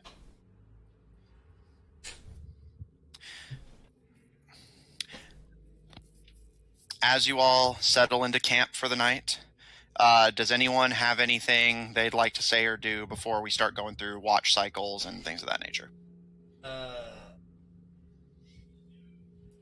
Anything you could do? I did want to talk to.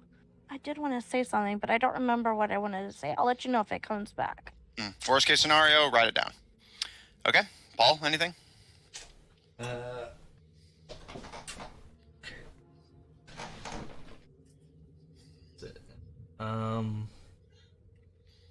Let me see here. Do I have anything to do? I don't think I do. So, and Paul's just kind of get to his little station, make sure his steed's all set up, and his steed is, prepared, ready for bed as he will sleep. Okay. You settle your steed down and help them kind of nestle among some of the mushrooms, which thankfully do not appear to be dangerous, and nestle up to sleep alongside your mount as steed and rider together start to drift into slumber. Greylog, as Avaben settles into a seemingly peaceful meditation, Paul and his mount fall into a very peaceful slumber, and Asari starts to drift off, kind of fighting to stay awake for a little bit before drifting. Flower and Fall appear to have conked out almost immediately once camp was set up. Greylog, what would you like to do? So I would like to use my last 3rd level spell slot to conjure animals again. I'm going to conjure 8 of the 4th CR ratings of the giant badgers, and I want them to go back down the tunnel and try to. And they're going to dig into the wall to try to get to one of those mana veins to get me a little bit, a small chunk of the mana ore to keep. Okay. Greylog, you sit and send out a call, channeling all of your druidic connection to do so. And there's a bit of a pause before there's some shifting in the rock walls around you and the mushrooms, and digging their way out from the ground, several badgers start to encircle you, seeming aggravated and aggressive, but listening. And as you send them on their way, they sniff and start navigating their way up the path. All right, so you summoned 8 badgers, and you sent them back up to try to collect you some mana? Correct. Okay, let me get anything relevant pulled up. Badgers are giant. Yeah. For my badger. Oh yeah, they're giant badgers. Correct. Okay. Surprised you could summon 8 of those. Well, they're Badger, only have badger, 4. Badger. Well, they're big. They're Yeah, that's fair. That's very strong. Fair. Badger. They are medium beasts. Okay. As these badgers dig their way through, they start to make. Yeah, they start to make their. Because I was thinking way, so I was thinking of the E sound. They start to make their way back up the tunnel. You're not sure how long it's going to take them, although I will say, do you want to specifically order them to return before your spell would exhaust itself, or just leave what they can find at the base of that chamber so you can go get it later? As much as they can find at the base chamber. Okay. So I can get it before we leave. Okay. Just wanted to confirm, basically, because obviously it would affect how much they could get. Okay. Noted. Let me make a few rolls here. Okay. Badger. All right. You were going to be thinking of that all day, aren't you? Yes. Mushroom. And I even double checked because I was planning to use this on the door if we didn't get through it. And I was like, I even Googled could badgers go through stone, and it was like, yes, they can. They can even go through concrete and asphalt too. Okay. Stone isn't enhanced.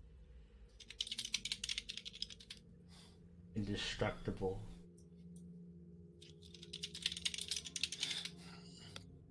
And they're fast diggers. Debatable on the faster. Oh no, it actually said they are one of the fastest digging mammals. Are you looking at Wikipedia?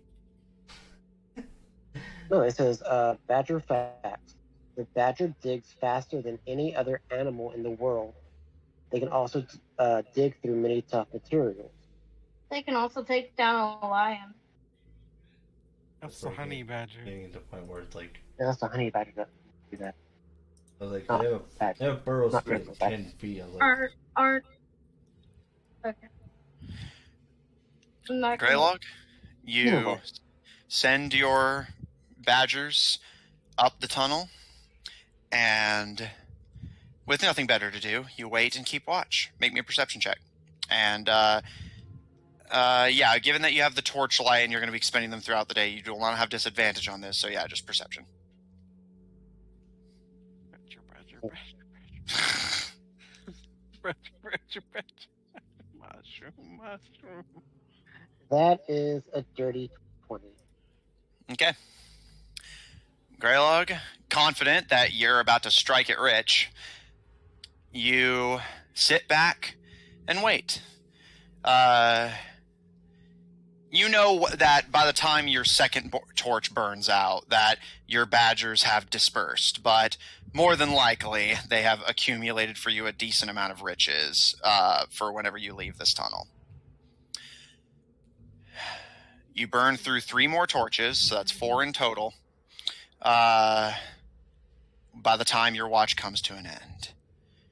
There are a lot of ambient noises from the surrounding tunnels, but the tunnels wind every which way and the acoustics are so wild and spreading that you can't really get any immediate sense of where pretty much anything is. You can hear like the occasional or like distant yelping of animals, but again, what direction it's coming from is very hard to tell down here. And the fact that you can't see outside of the range of your torch isn't helping matters. Eventually, your watch comes to an end, and it is Asari's turn. Nothing came. Hang on, we're not to your watch yet. Asari, if you don't have any special plans, roll me perception. But it's during his meditation though, right? Mm-hmm. Just trust your DM. Give me a moment. But yeah, so Asari, roll me some perception if you don't mind. That would be a natural 20. Okay. Asari, you sit and again listen to the surroundings. The tunnels are largely silent. You can hear the occasional shift, again, the occasional distant growl or yelp of animals in the tunnels. Although you do have a better sense than Greylog of which direction they're coming from based on sound. The bulk of the yelping and growling appears to be coming from back down the tunnel you guys went down, but you're not sure the origin of it, and it seems far enough away to where you're not immediately concerned. It sounds more just like animals attacking each other. Mm-hmm. Oh, no. Okay. Your watch comes to an end without incident.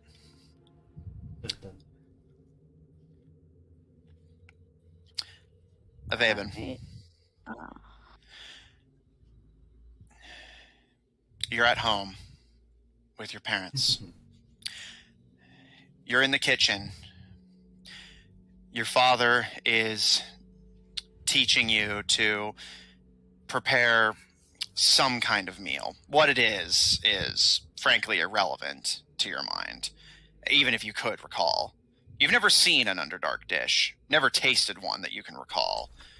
What little food you got was scraps and the very occasional dessert treat. You never got much in the way of nutrition, of healthy eating. You were so young that the idea to your mind of trying to teach a child your age to cook rather than having the parents of the family do it is frankly ridiculous to you now, but such is the way of things. Always start young, the matriarchs of the family would say. Teach them their place.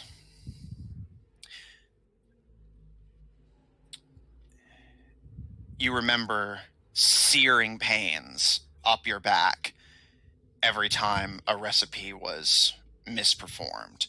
Your mind too mushy, your hands too delicate and soft, your bones simply not developed enough to hold the implements they were asking you to hold, to act with the precision they were asking you to act with. But any failure in what was seen as your divine purpose in this underground horror was a failure, punished through pain. But you were one of the lucky ones. A young boy you knew in your earliest years lost his fingers. Another lost something even more precious. Some lost their hair. Some had their faces permanently mutilated and burned. Any deviation, anything short of performing your chosen role was not allowed. But worse than the traumas of the pains you witnessed, of the pains you experienced, of trying and trying and trying, but seemingly never making any headway, you eventually see your mother enter the room, bundled up in traveler's garments and waking you up in the earliest dawn of morning. And less whispering to you as a mother would to a sleepy child, and more with the harsh, scolding, scathing tone of punishing an animal who has misbehaved. Come along, we're leaving. You don't think to ask her where. You don't think to ask her why. You were told to obey. You were a good son. And that's what you decided to do. Sorry, as you approach Avaben, you notice immediately that he's sweating, and in his meditation is kind of jerking and twitching. You've never watched an elf sleep, but you can tell a nightmare when you see one. How bad does it seem to be? It looks pretty bad. You're not an expert, but Avaben does strike you as the type where if you were to wake him up right now, it certainly would be better for him, but at the same time, you wouldn't be surprised if he lashed out and like hit you or something, just in shock. That's okay. I'm gonna go down to his level, and just brace myself, and I'm gonna take him by the shoulders I'm gonna ask and you just something say, real quick that'll be important. yes. I'm asking Matthew something in text real quick. Okay. Okay. Go ahead and I'm finish just what gonna you're saying. describe Sorry, what no. she's doing.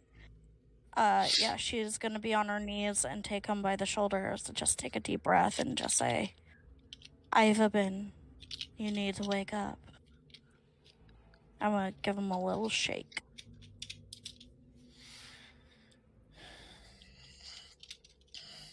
Okay. I'm just answering the question real quick. Give me just a hot second. It's made even worse by the fact that it's a female voice waking him up. Mm-hmm. Yeah. I don't know what you're saying. Jeremy's mic. God damn it. Every so often. I said, I'm prepared for whatever. Just do whatever's natural. Okay. Asari, you start gently talking and nudging him to try and wake him up. He should be awake now by all rights anyway. And Avaben, as a hand clutches at your wrist to less get you out of bed and more drag you from it, you suddenly awaken with a start. Your skin is freezing cold and sweating. Your heart is racing and your breath is heavy. You don't... As he woke up, I'm gonna try my best, Matthew. You're the one who wanted to do it. And he's going to exclaim, and I assume whenever he was going through the undercurrent earlier, he was saying some of the words. Mm-hmm. So it sounds similar to what he was saying earlier, like a similar language. I'm having a hard time saying it. If you want, I can just say it to get the idea across. Yes. Asari, you do not speak. I don't believe you speak Undercommon, so you don't know what this phrase means. But Avaben was kind of muttering it initially, but then practically yells it whenever you wake him up. Ono theratom. Kind of look at him. Onotheratum. Right? Is that how you say it, Matthew? Yes. Slightly off, but I get that. Gotta get that.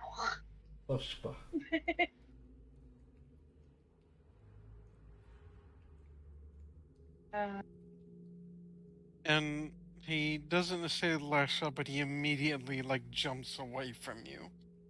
Okay. I just let him do Like what he he needs was to do. trying to free himself from somebody's grip. Yeah, no.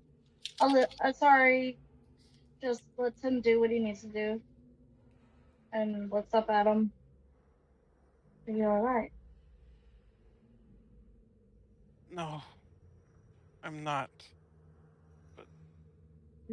You want to talk about it? No, I don't. She looks down at her fingers. And know that I'm not your favorite person, but I do understand. You don't know. Tell me.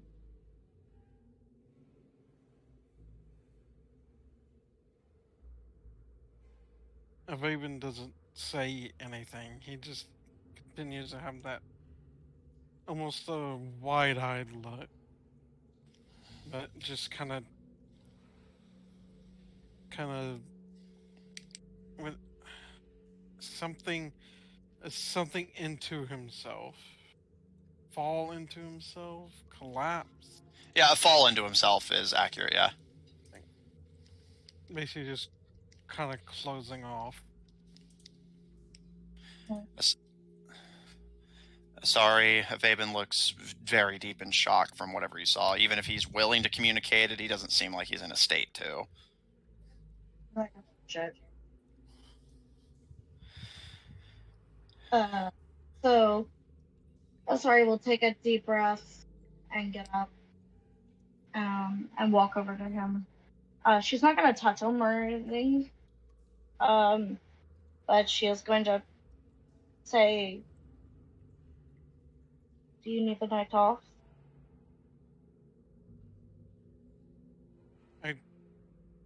I don't want to go back.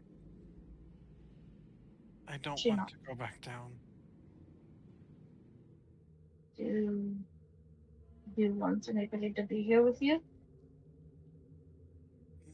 No, I'll be fine. It's not what I asked. I don't need anyone. I'll be fine.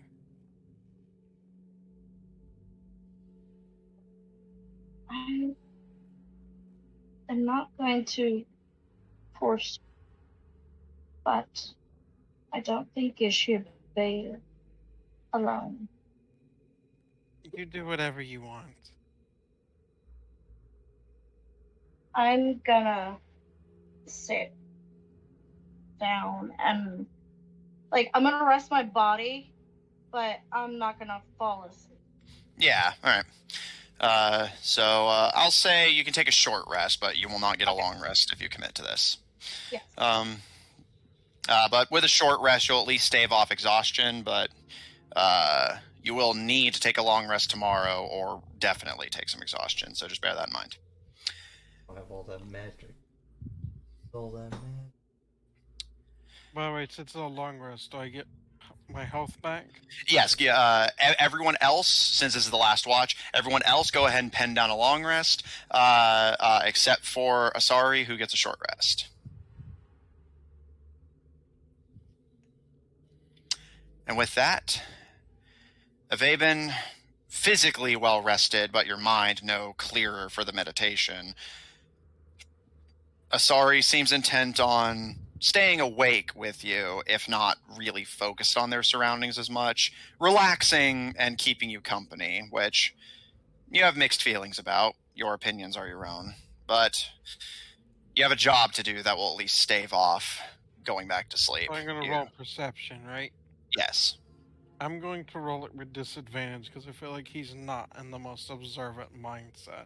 I'll give you credit for that. We don't do inspiration this way in this campaign, but I will say that I would give you inspiration for that if we did. So, basically credit where it's due.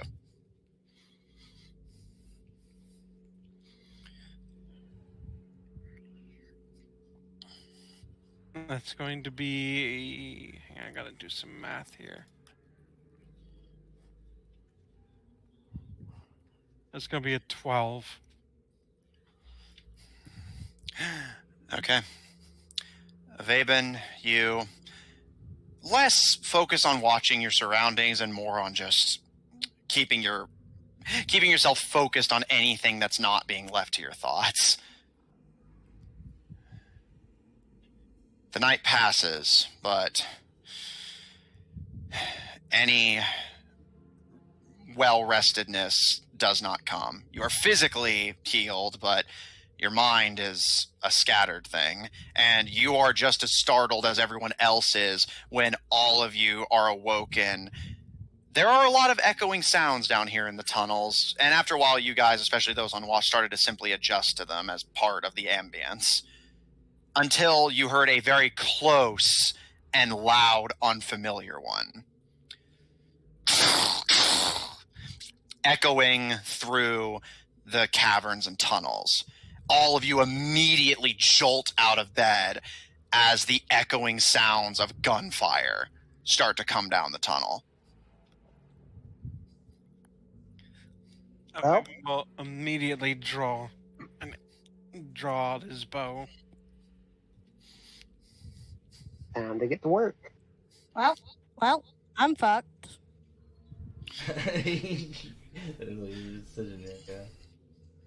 And hey, so he could have just, Same character. Avaben, as you immediately stand to your feet and draw an arrow, as the rest of your party is startled awake and starts to try and reach for their weapons and focuses, you're the first to see sprinting down the tunnel, not even aggressively, as if terrified of something. You see a boomerganger, rifle in hand, but only in one, which it strikes you as a two-handed weapon. But as they get closer into your dark vision range, you can see why, as they bleed heavily down the right side of their body, their arm dangling limply by only loose bits of sinew and muscle. They don't even seem to really process you beyond waving their rifle in the air to get you guys' attention as you all start to stand up. Out of the way! Get out of the way! Oh, shit, I move. I'm gonna get on my horse. Paul, as you start to come astride your mount, and Asari, you step to the side, and Greylog, you start grabbing your focus as Flower and Fall twirl their axes and swords and pistols to form. You all hear the sound of screaming and combat and steel, although no further gunfire, and a new noise echoes horrifyingly down the tunnel. The fuck? And more figures start to appear from the tunnel entrance, where you're drawing your arrow at the ready of Avon. Dark elves, donned in armor with crossbows and swords at their hand, but running away, many of them covered in wounds. And you see one dark elf kind of stumble and completely fall. One of their comrades turns, but another one grabs him by the shoulder. Leave him! It's too late! We have to run! And she calls up and waving her sword in the air. Again, most of them seemingly completely ignoring you as they all run past you and start putting up a shield wall further down the tunnel, blocking your way further down. As the dark elf who had spoken raises their sword. Do not falter before the beast! And you all hear it again, closer now. And Greylog, the sound strikes you as slightly familiar as you all see a black furred claw dig into the rock and stone. Massive. Easily the palm alone the size of some of your entire bodies. And this thick, black-furred arm follows behind it. As Avaven, you're the first to take in its complete form, and you find yourself in complete befuddlement. As you see what you initially think to be a badger, but it's huge! And its claws are like easily 3 times as long as they should be. And where its nose would be, and those whiskers, very sensitive and easily capable of sniffing one things. One of the badgers mutated by the mana. You do not know about the badgers, but yes. And where its nose and whiskers would be, you instead see a frothing mass of tentacles that wiggle and tear at the air. And as it opens up its mouth to let out another, you see this concentrical mouth of needle-like teeth that don't seem like they would be very good at tearing, but definitely seem like they could puncture and drain something. Almost like it has the mouth of a vampire. And as this massive furred creature... And again, Greylog messes with things he doesn't understand. Someday, Jeremy as a player will learn not to do that, but it is not this day.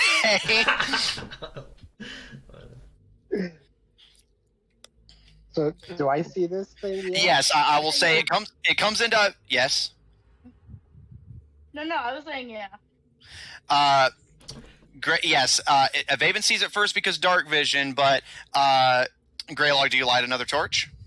Yeah, I do. Greylog, as you hurriedly start lighting another torch and the flame starts to cast its light, those of you who do not have dark vision are almost jump scared by this betentacled, predatory face that fills up the cavern mouth as it claws its way forward, casting aside rock and stone as easily as a boot would grass. And as its claws dig in, and you hear the dark elf call out again, "Do not falter! All beasts and surface dwellers are to be exterminated!" And you are caught between a dark elf patrol joined by a boomerganger and the beast that Greylog created. And you're trapped between the two of them who are determined to wipe out all other parties involved. Okay. Congratulations, Greylog. You found treasure. I would like to, because the people who were talking were speaking in undercommon, correct? Yes.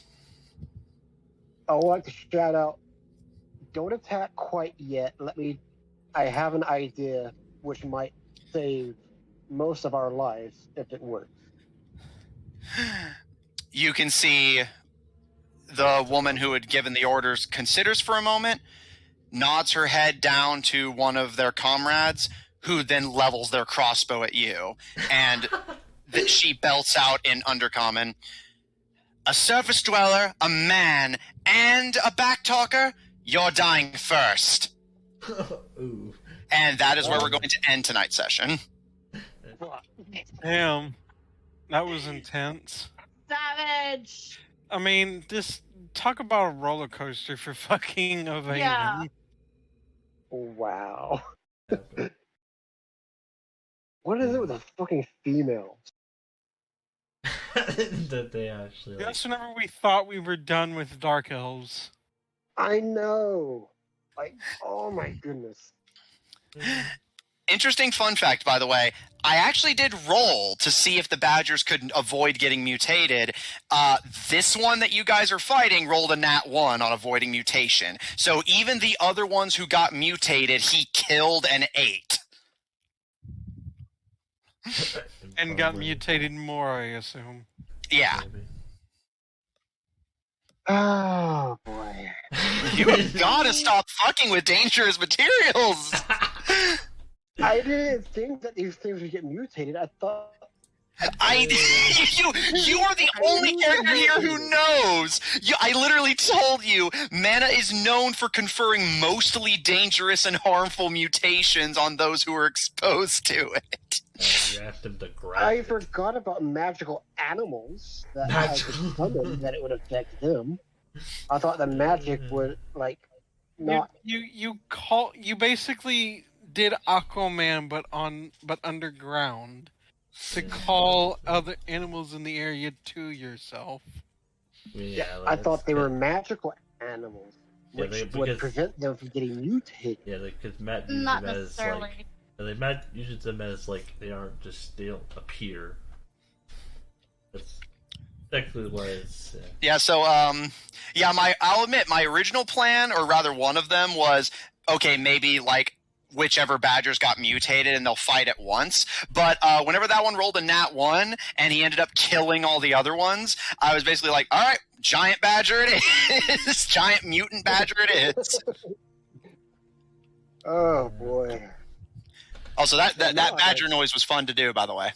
And now I gotta deal with this fucking dark elf. Who Like, decided I'm now the prime target.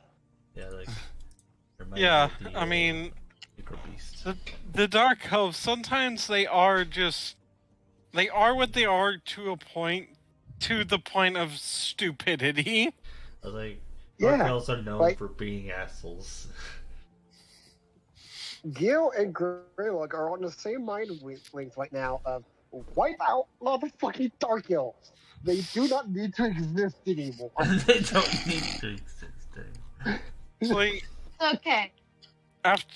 honestly, if you asked him after that nightmare, Avaven would agree with you. That he would revel in the world where he is the last Dark Elf.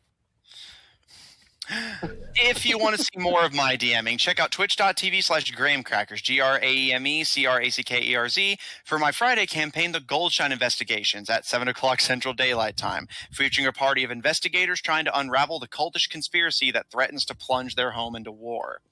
Check out our website at officiald5hub.info, resurrected from the grave like a filthy necromancer creating a mutant badger that then hulks out on its master. Check out our link in chat to join our official D5 Discord server if you want to hang out with us directly. Oh, wow. Oh, yeah, I forgot. I don't have to do it anymore. Thank you. And support our episodes posted on Spotify, Apple Podcasts, Pandora, Google Podcasts, and the iHeart Podcast Network, wherever you happen to get them from. For audio listeners, catch us live on Mondays at 9:30 Central Daylight Time on twitch.tv/Alternator Productions or the Alternator Productions YouTube channel to catch up on what you missed. Check out Alternator Productions Official on Tumblr to find links to our other works, including our freshly on a computer Paladins Twitch channel at twitch.tv/AustinFreak123. If you enjoy what we do, please support us on Patreon. Do you have that link as well? Patreon? No, I never. Okay, I'll get the Patreon then. Or on Ko-fi at kofi.com/Alternator Productions. And follow us on Twitter at twitter.com/TornadoOdd. TNOR capitalized, by the way. If you like this party and want to see more of them, plus or minus a few, tune in tomorrow at the same time, 9:30 Central Daylight Time, to catch our Tuesday game of Black Ink and Blue Blood, featuring a party of politicians and nobles trying to unravel a political conspiracy if they can stop driving each other insane long enough to actually accomplish that. I think that's about it from me. So, thanks everyone at the table so much for playing. Thanks everyone at home so much for watching. And we'll see you all next week. Or tomorrow, if you're good.